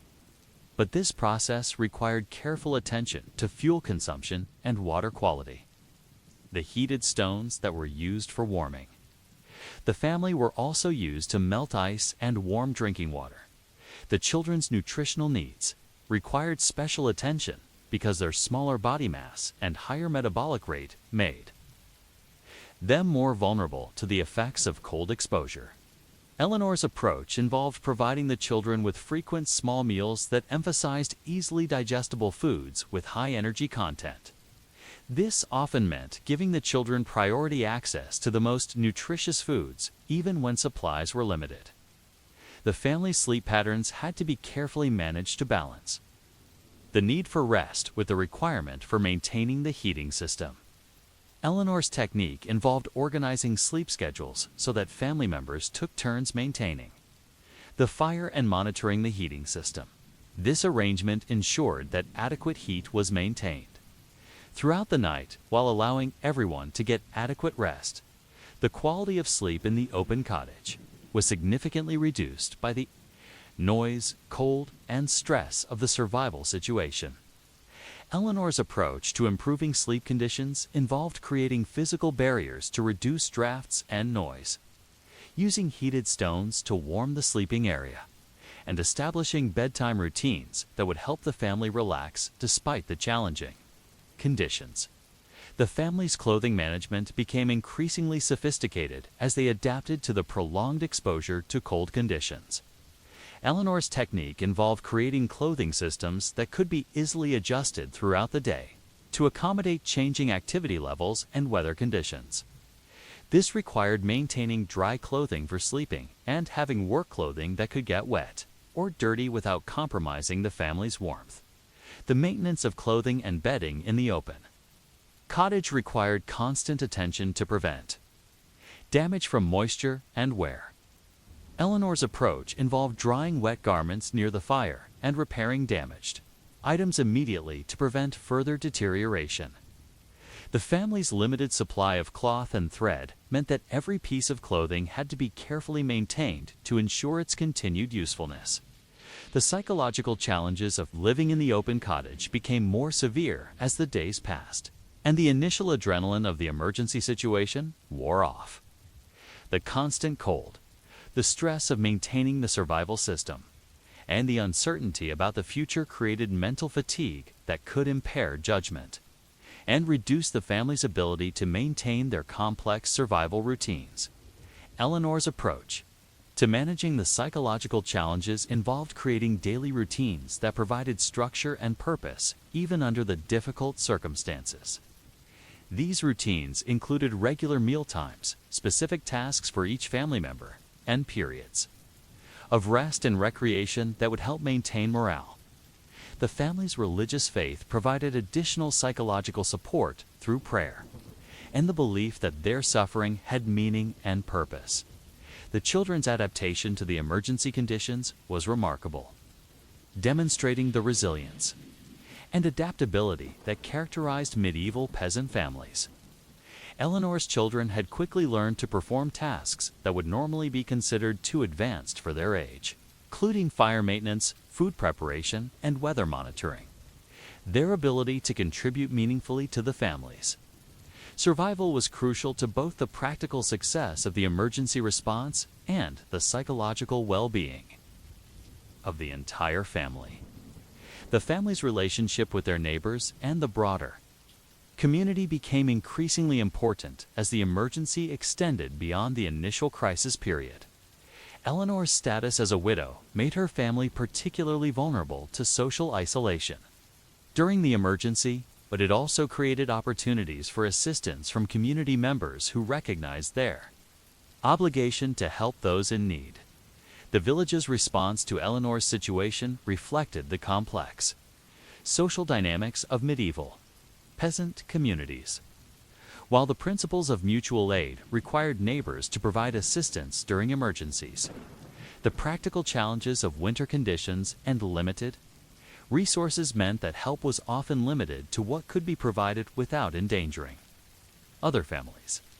Eleanor's family received periodic assistance in the form of food, fuel, and labor, but they remained primarily responsible for their own survival. The economic implications of the prolonged emergency were significant for Eleanor's family. The cost of additional fuel, food, and clothing required to survive in the open cottage exceeded the family's normal winter expenses. The inability to engage in normal winter activities, such as textile production and tool maintenance, meant that the family was losing income while incurring additional expenses. Eleanor's approach to managing the economic challenges involved careful resource allocation and the development of alternative income sources. The family's survival situation actually created opportunities for trade with neighbors who needed Eleanor's skills as a thatcher and her knowledge of survival techniques. The family's reputation for resilience and competence enhanced their standing in the community and created opportunities for future economic cooperation. The technical innovations that Eleanor developed during the emergency period had implications beyond her immediate survival needs. The modified heating systems, the improved clothing techniques, and the food preparation methods that she pioneered could be applied to other survival situations and shared with other community members. Eleanor's experience was contributing to the collective knowledge base that would help future generations cope with similar emergencies. The seasonal progression of winter weather created changing challenges that required continuous adaptation of the survival system. The late February weather patterns brought different risks than the early February conditions, requiring Eleanor to modify her heating and shelter arrangements to accommodate changing wind patterns, precipitation, and temperature variations. The family's health monitoring became increasingly important as the emergency extended into its third week. Eleanor's attention to signs of hypothermia, frostbite, and other cold-related health problems required constant vigilance and the ability to recognize subtle changes in her children's condition. The family's survival depended on maintaining their physical health while managing the stress and fatigue of the prolonged emergency. The spiritual dimensions of the family's survival experience became more prominent as the emergency continued. Eleanor's faith provided not only psychological comfort, but also practical guidance for making difficult decisions about resource allocation and risk management. The family's prayers and religious observances helped maintain hope and purpose during the most challenging periods. The community's perception of Eleanor's family evolved during the emergency period from victims requiring assistance to survivors, demonstrating remarkable competence and resilience. This change in perception enhanced the family's social standing and created opportunities for future cooperation and mutual aid. Eleanor's successful management of the emergency had demonstrated her value to the community and her ability to contribute to collective survival efforts. The documentation of the family's survival techniques, primarily through oral tradition, and informal knowledge sharing would contribute to the community's collective wisdom about emergency preparedness. Eleanor's experience would be remembered and shared with future generations, helping to preserve survival knowledge that could be crucial during future emergencies. The long-term effects of the emergency experience on the family's relationships and social dynamics were significant. The shared experience of surviving under extreme conditions had strengthened the bonds between family members and had taught the children valuable lessons about resilience, cooperation, and the importance of community support. These lessons would influence their approach to future challenges and their understanding of their place in the medieval peasant community. As February gave way to March and the weather began to show signs of improvement, Eleanor's family faced the challenge of transitioning from emergency survival to longer-term recovery. The question now was whether they could maintain their hard-won survival gains while beginning the process of rebuilding their roof and returning to normal life. The success of Eleanor's emergency response had proven that medieval peasant families possessed remarkable capabilities for surviving extreme conditions through a combination of technical knowledge, social cooperation, and psychological resilience. But the true test of their survival would come in the weeks and months ahead, as they worked to rebuild their home and their lives while maintaining the lessons learned during their time under the open sky. In the village of Millbrook, nestled in the rolling hills of Gloucestershire, the autumn of 1412 marked the beginning of a seasonal ritual that had been refined over generations of peasant families who understood that survival depended not on responding to disasters, but on preparing for them. The village's master thatcher, Geoffrey Reedlayer, stood in the center of the common green on the morning of October 15th, addressing the assembled household heads about the approaching winter and the preparations that would determine whether their families would survive the inevitable challenges of the coming months. The concept of seasonal roof preparation was based on intimate knowledge of the relationship between weather patterns and building performance that had been accumulated over centuries of rural life. Medieval peasants understood that thatched roofs had predictable lifespans and failure patterns that could be anticipated and managed through systematic maintenance and preparation. This understanding was not merely theoretical, but was embedded in the practical routines that governed village life. Throughout the year, Geoffrey's assessment of the village's roof conditions was based on a systematic inspection process that took place every autumn. Each house was evaluated for signs of wear, damage, and structural weakness that might lead to failure during the winter months. The inspection process involved climbing onto each roof to examine the condition of the thatch, checking the underlying wooden structure for signs of rot or damage, and assessing the overall integrity of the building. The signs of impending roof failure were well understood by experienced thatchers and could be read like a book by those who knew what to look for. Loose or displaced thatch bundles indicated that the binding materials were deteriorating and that sections of the roof might be stripped away by winter winds. Sagging areas in the roof line suggested that the underlying wooden structure was weakening and might not support the weight of snow and ice. Gaps in the thatch where light was visible from inside the house indicated that the roof's water shedding capability was compromised.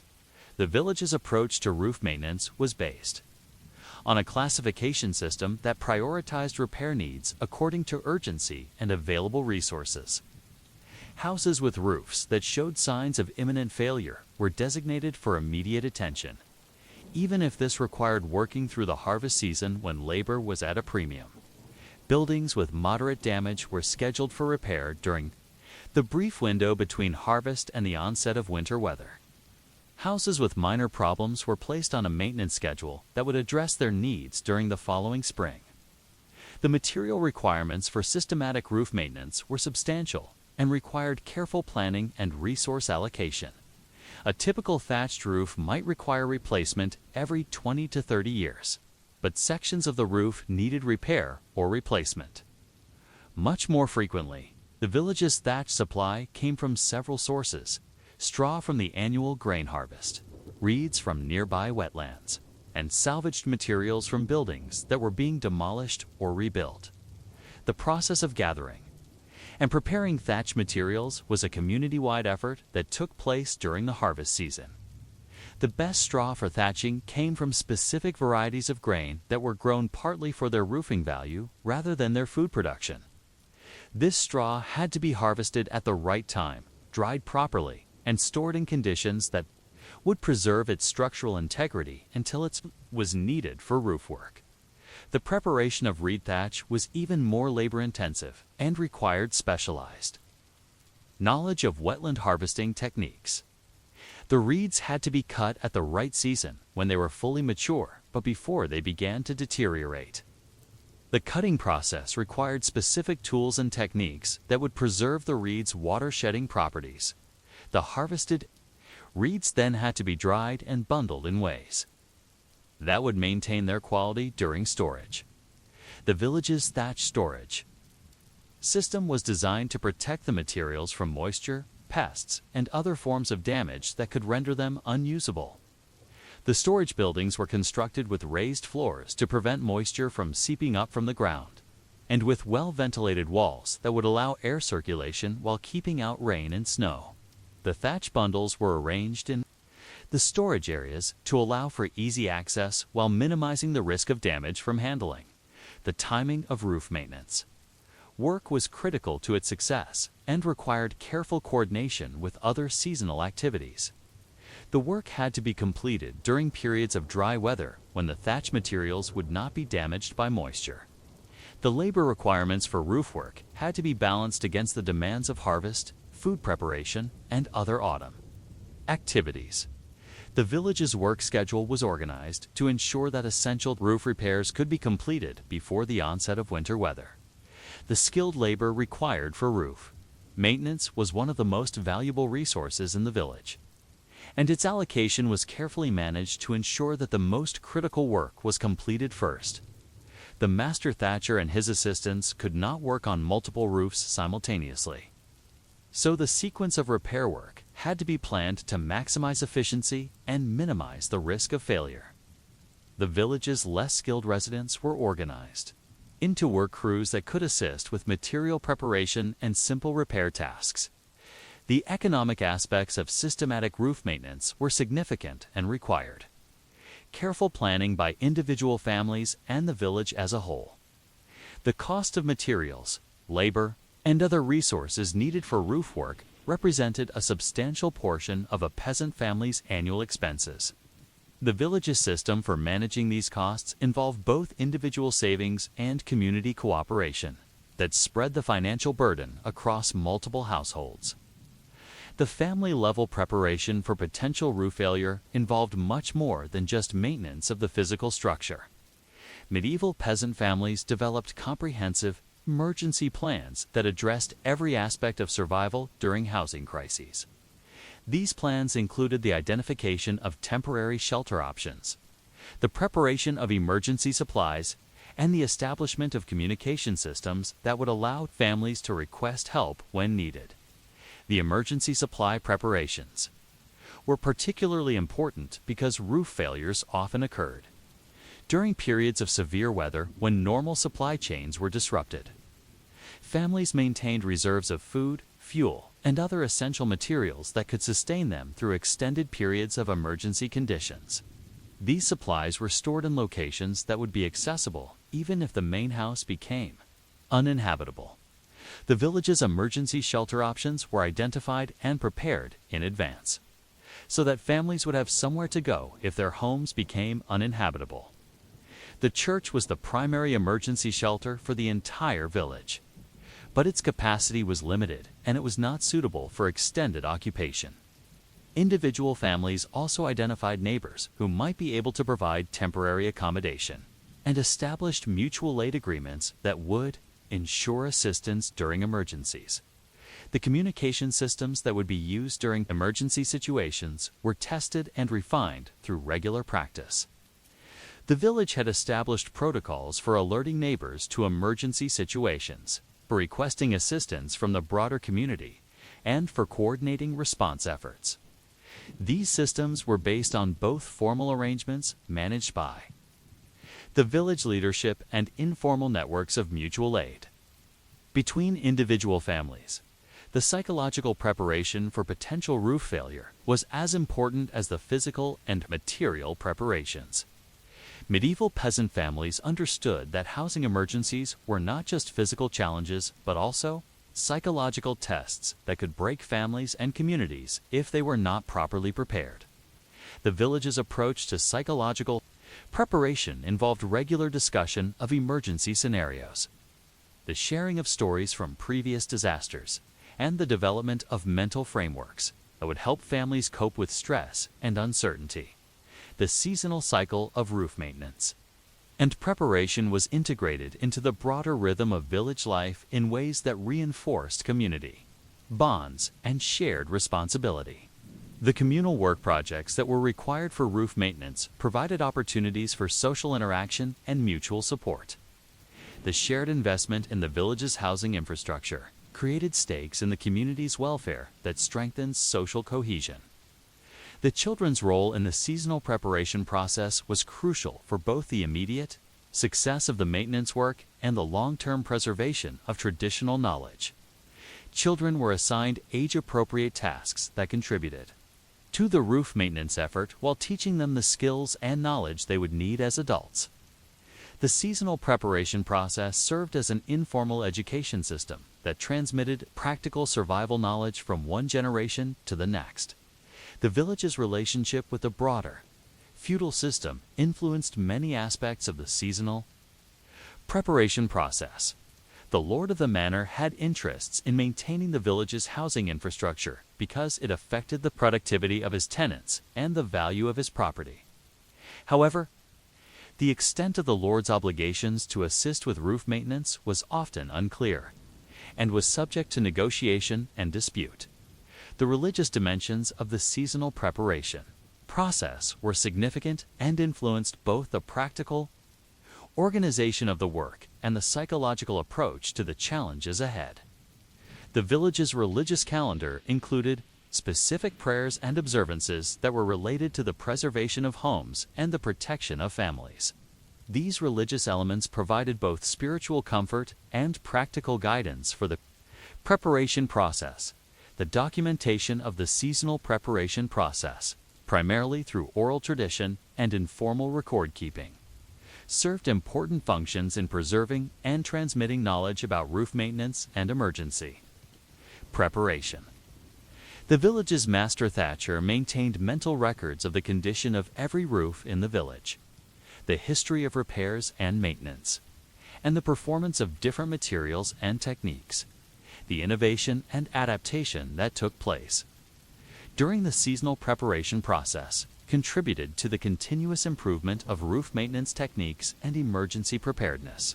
Each year's experience provided lessons that could be incorporated into the following year's preparation, leading to gradual refinements in materials, methods, and organization. The competitive aspects of the seasonal preparation process, while generally subordinated to community cooperation, provided incentives for individual families to maintain high standards of roof care and emergency preparedness.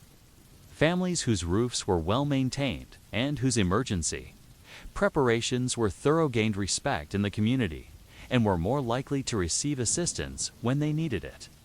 As Jeffrey Lair concluded his autumn address to the village, he emphasized that the success of their winter survival would depend not on their ability to respond to emergencies after they occurred, but on their wisdom in preparing for challenges before they arose.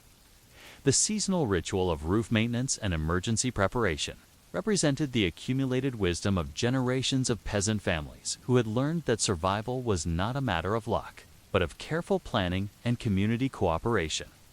But the true test of this wisdom would come in the weeks and months ahead, as the village faced the challenges of winter weather and the inevitable failures that would test their preparations.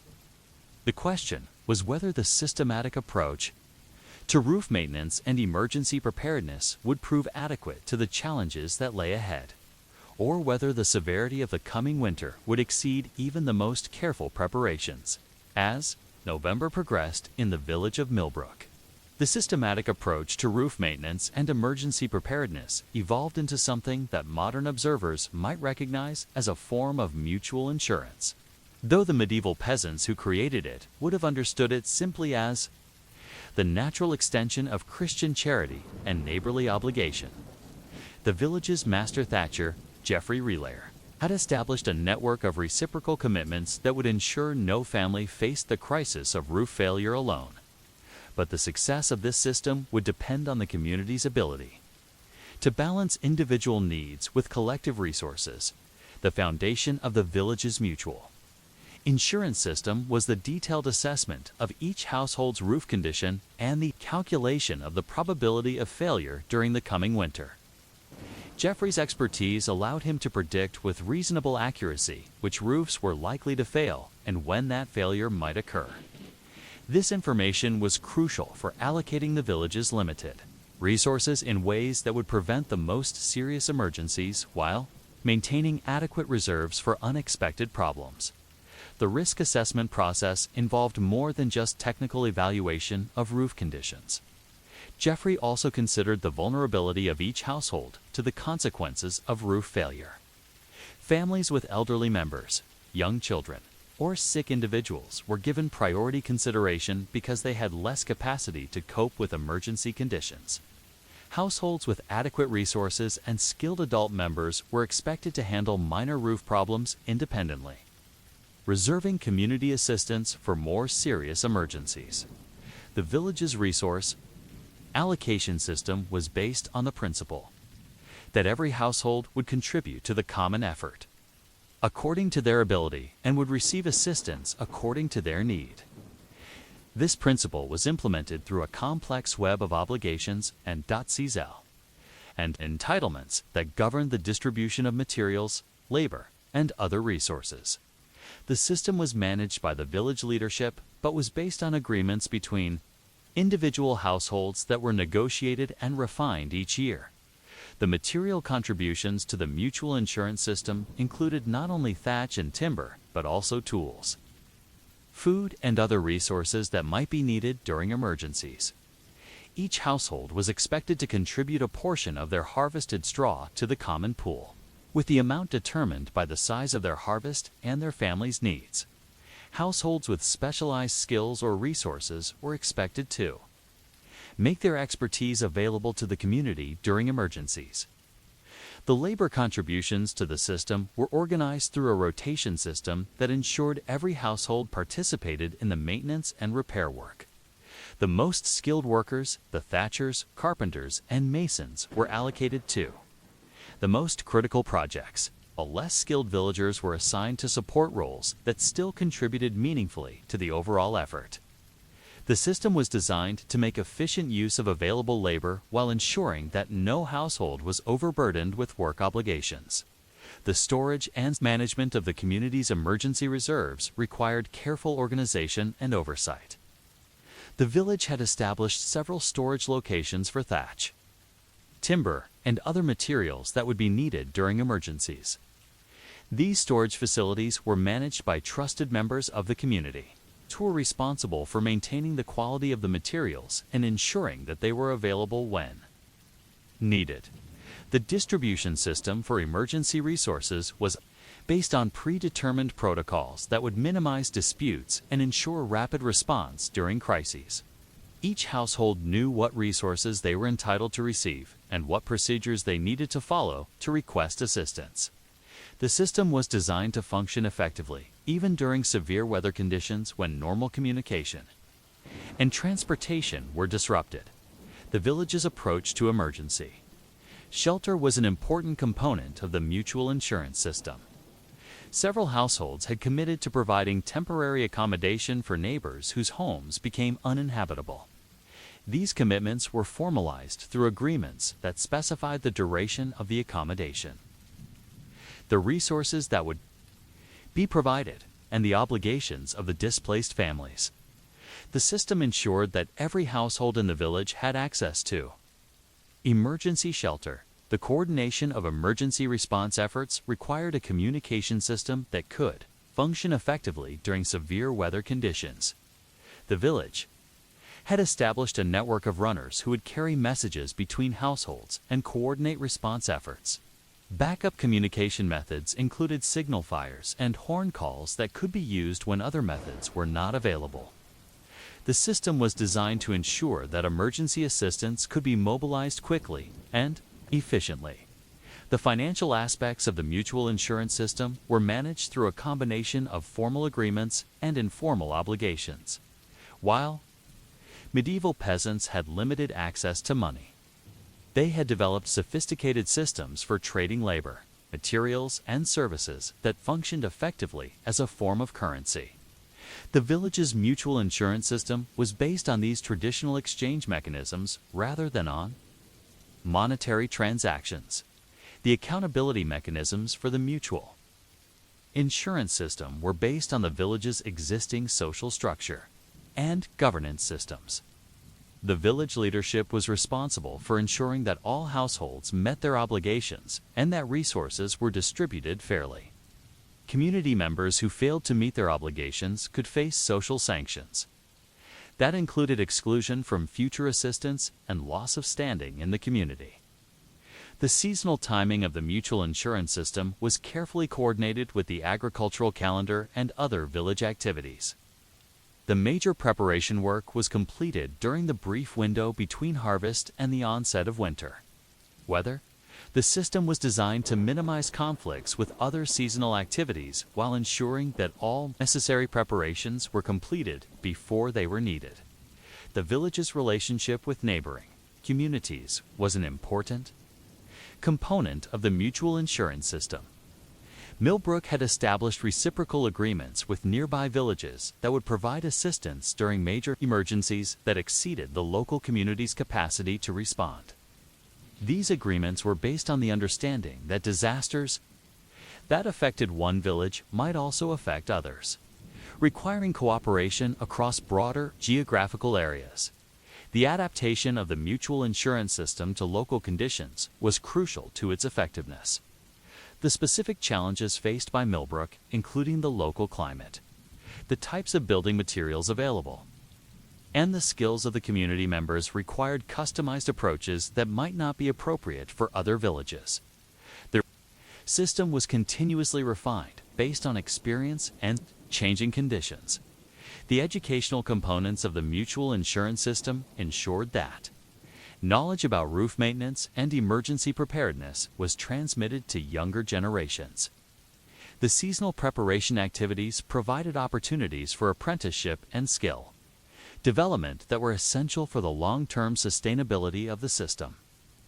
Children and adolescents were assigned age-appropriate roles that contributed to the community effort while teaching them valuable skills.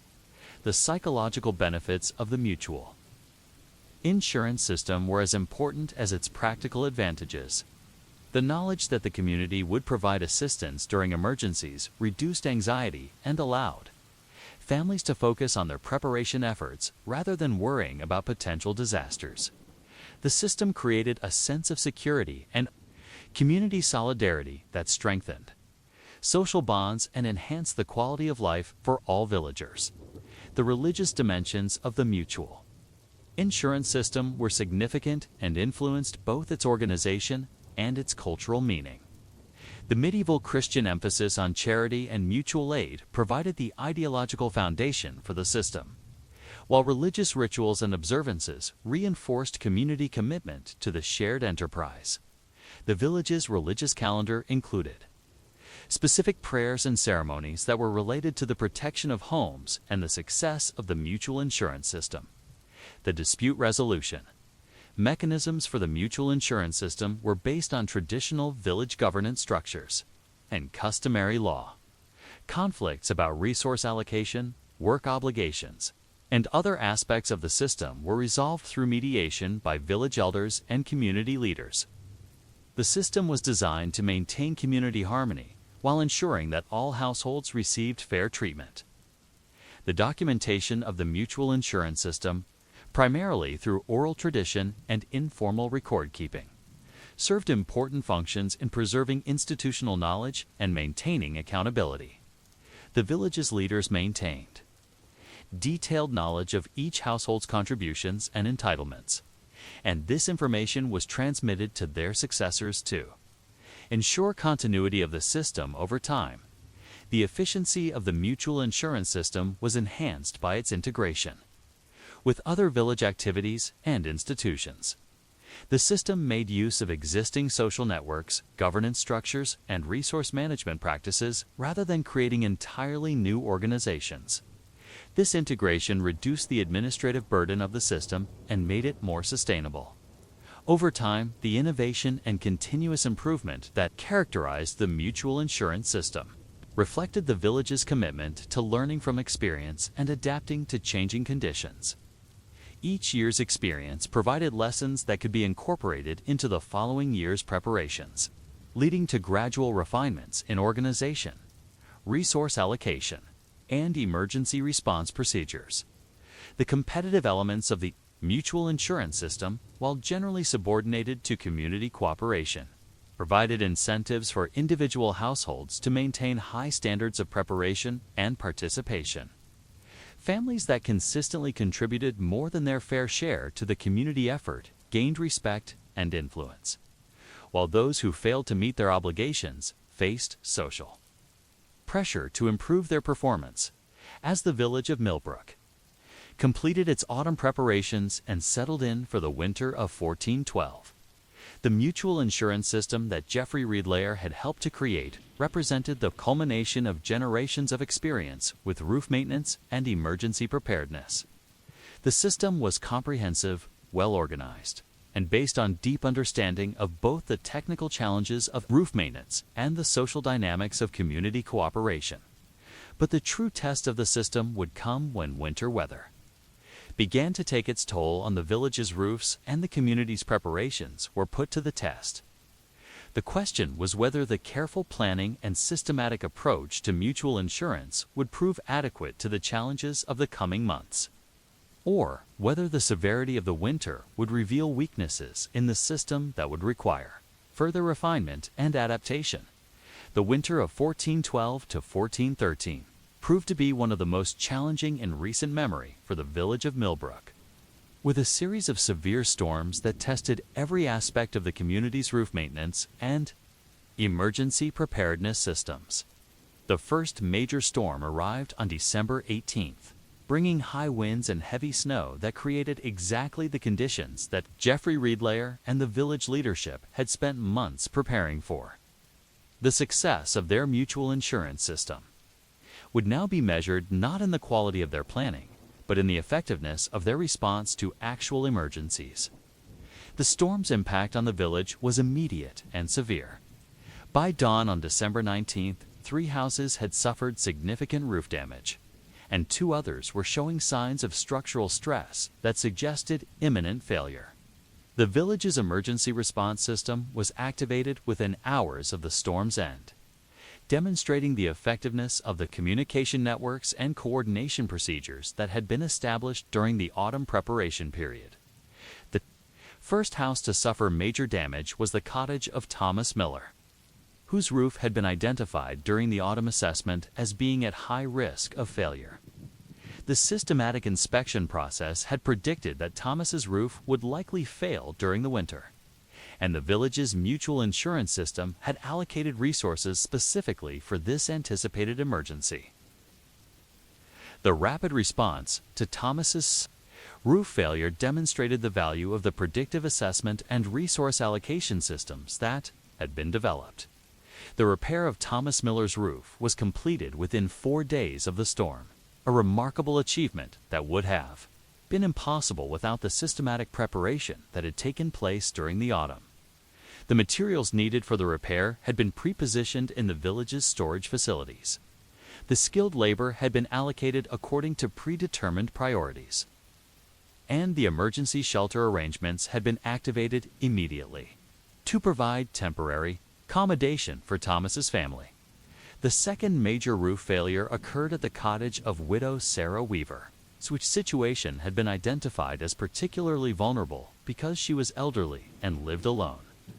The village's mutual insurance system had given priority to protecting vulnerable households, and the response to Sarah's emergency demonstrated the effectiveness of this approach. The repair work on Sarah's roof was completed even more quickly than Thomas's, and she was provided with temporary accommodation in the home of her neighbor, Agnes Baker, according to arrangements that had been negotiated. Months earlier, the third roof failure was unexpected and tested the village's ability to respond to emergencies that had not been specifically anticipated. The cottage of John Carpenter had been assessed as low risk during the autumn inspection, but a falling tree had damaged the roof structure in ways that could not have been predicted. The village's response to this unexpected emergency demonstrated the flexibility and adaptability of the mutual insurance system. The repair of John Carpenter's roof required materials and labor that had not been specifically allocated for this purpose, testing the village's ability to reallocate resources. During emergencies, the solution involved borrowing materials from the reserves that had been allocated for other potential emergencies and adjusting the labor schedule to accommodate the unexpected work. The successful completion of this repair demonstrated the importance of maintaining adequate reserves and flexibility in the emergency response system. The psychological impact of the successful emergency responses was significant for the entire village. The knowledge that the community's preparations had proved effective in protecting families during actual emergencies enhanced confidence in the mutual insurance system and strengthened commitment to continued participation. The successful responses also demonstrated the value of the systematic approach to roof maintenance and emergency preparedness. The efficiency of the emergency response system was enhanced by the training and preparation that had taken place during the autumn months. The village's workers had practiced the procedures for emergency roof repair, and the coordination mechanisms had been tested and refined through regular exercises. This preparation allowed the emergency response to proceed smoothly even under the stress of actual crisis conditions. The material management during the emergency responses demonstrated the homogeneous resource allocation and storage systems. The pre-positioned materials were available when needed, and the distribution systems functioned effectively even during severe weather conditions. The quality of the stored materials had been preserved through proper storage techniques, and the quantities were adequate to meet the actual emergency needs. The coordination of multiple simultaneous emergency responses tested the village's ability to manage complex situations that involved competing demands for limited resources. The leadership systems that had been established during the autumn preparation period proved effective in making rapid decisions about resource allocation and work priorities. The communication systems allowed for effective coordination of multiple work crews and ensured that all emergency responses proceeded efficiently. The community's response to the emergency situations demonstrated the social cohesion and mutual commitment that were essential to the success of the mutual insurance system. Neighbors who had committed to providing temporary shelter fulfilled their obligations willingly and effectively. Workers who had been assigned to emergency response duties participated actively despite the challenging conditions. The entire community demonstrated a level of cooperation and mutual support that validated the principles underlying the mutual insurance system. The economic impact of the emergency responses was managed effectively through the cost-sharing mechanisms that had been established as part of the mutual insurance system. The expenses of the emergency repairs were distributed among all village households according to their ability to contribute, preventing any individual family from bearing an unreasonable burden. The system's financial mechanisms proved adequate to cover the costs of the emergency responses without creating hardship for any household. The learning and adaptation that took place during the emergency responses contributed to the continuous improvement of the village's roof maintenance and emergency preparedness systems. Each emergency response provided lessons about the effectiveness of different techniques and procedures, and these lessons were incorporated into the village's knowledge base for future reference. The experience of actual emergencies provided validation for some aspects of the preparation system and revealed areas where improvements were needed. The documentation of the emergency responses, primarily through oral tradition and informal record keeping, served important functions in preserving institutional knowledge and maintaining accountability. The village's leaders maintained detailed knowledge of the success and challenges of each emergency response, and this information was used to refine the mutual insurance system for future years. The regional reputation of Millbrook's emergency response capabilities was enhanced by the successful management of the December storm damage. Other villages in the area took note of Millbrook's systematic approach to roof maintenance and emergency preparedness, and some began to adopt similar systems. The village's success in managing emergency responses became a source of pride and enhanced its standing in the broader community. The seasonal progression of winter weather continued to test the village's preparation systems throughout the remainder of the winter. Additional storms in January and February caused minor roof damage that was managed efficiently through the established emergency response procedures. The village's ability to handle these subsequent challenges demonstrated the sustainability and resilience of the mutual insurance system. The spring assessment of the village's roof conditions revealed the effectiveness of the systematic approach to maintenance and repair. The roofs that had been repaired during the winter emergency responses had been restored to excellent condition, and the preventive maintenance that had been carried out during the autumn had prevented many potential failures. The village's overall housing stock was in better condition at the end of the winter than it had been at the beginning. Despite the severe weather conditions, the success of the mutual insurance system during the winter of 1412 to 1413 validated the principles and practices that had been developed through generations of experience with roof maintenance and emergency preparedness. The systematic approach to assessment, resource allocation, and emergency response had proved effective in protecting the village's families and maintaining the community's housing infrastructure. The social mechanisms that supported the system had demonstrated their strength and resilience under actual stress conditions. The long-term impact of the successful emergency responses extended beyond the immediate protection of individual families. The village's demonstration of effective community cooperation and mutual support had strengthened social bonds and enhanced the quality of life for all residents. The success of the mutual insurance system had created a model that could be adapted and applied to other challenges facing the community.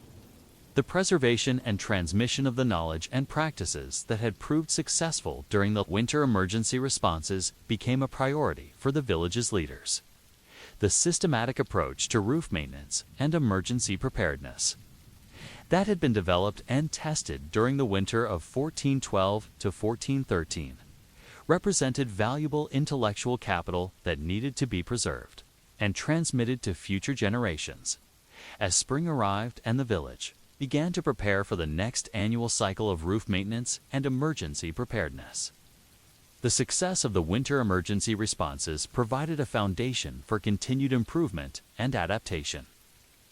The lessons learned during the actual emergency situations would be incorporated into the next year's preparation efforts, contributing to the continuous evolution and refinement of the Axlige Mutual Insurance System. The village of Millbrook had demonstrated that medieval peasant communities possessed remarkable capabilities for systematic planning, resource management, and emergency response. The success of their mutual insurance system proved that survival in the challenging conditions of medieval England was not simply a matter of luck or individual heroism, but of careful preparation, community cooperation, and the accumulated wisdom of generations of experience with the challenges of rural life. The story of Millbrook's successful preparation for and response to roof collapse emergencies illustrated the sophisticated understanding of risk management and community cooperation that characterized medieval peasant societies. The village's systematic approach to roof maintenance and emergency preparedness represented a form of social technology that was as impressive as any physical innovation of the medieval period. As we drift toward sleep with these stories of medieval resilience echoing in our minds, we are reminded that the challenges faced by our ancestors were not so different from those we face today. The peasants of medieval England, living under thatched roofs that could fail at any moment, developed sophisticated systems of preparation, mutual aid, and emergency response that enabled them to survive and thrive in conditions that would challenge even our modern capabilities. The widow Eleanor, creating warmth from stones and salvaged materials in her roofless cottage, demonstrated the same kind of innovation and determination that drives human progress in every age. The village of Little Threshfield, organizing their mutual aid response to widespread storm damage, showed the power of community cooperation that remains essential to human survival. The people of Millbrook, systematically preparing for emergencies before they occurred, embodied the wisdom of planning and prevention that is as relevant today as it was 6 centuries ago. These stories of peasant ingenuity and community resilience remind us that survival is not just about having the right resources or technology, but about possessing the knowledge, skills, and social bonds that enable us to adapt to changing circumstances and support each other through times of crisis. The medieval peasants who faced the collapse of their roofs with courage and resourcefulness have left us a legacy of wisdom about the importance of preparation, cooperation, and the enduring strength of the human spirit. In our modern world of seemingly permanent structures and reliable institutions, it is easy to forget that security is always temporary and that the skills of adaptation and mutual aid that sustained our ancestors remain essential to our own survival. The boring details of medieval roof construction and emergency response procedures contain profound lessons about resilience, community, and the ingenuity required to build meaningful lives in the face of uncertainty. As you settle into sleep, protected by roofs that rarely fail, and surrounded by systems of support that our ancestors could hardly have imagined, remember that you carry within you the same capacity for adaptation, cooperation, and survival that enabled medieval peasants to thrive despite the constant threat of homelessness under the open sky. The stories of their challenges and triumphs remind us that human beings are capable of remarkable resilience when they work together with wisdom, courage, and care for one another. The medieval peasants who rebuilt their roofs after winter storms, who created emergency shelters from debris and determination, who developed systems of mutual insurance based on community cooperation, have shown us that survival is not just about enduring hardship, but about creating meaning and building bonds that make life worth living even in the most challenging circumstances. Their legacy lives on in our continued capacity to face uncertainty with courage and to support each other through whatever challenges may come.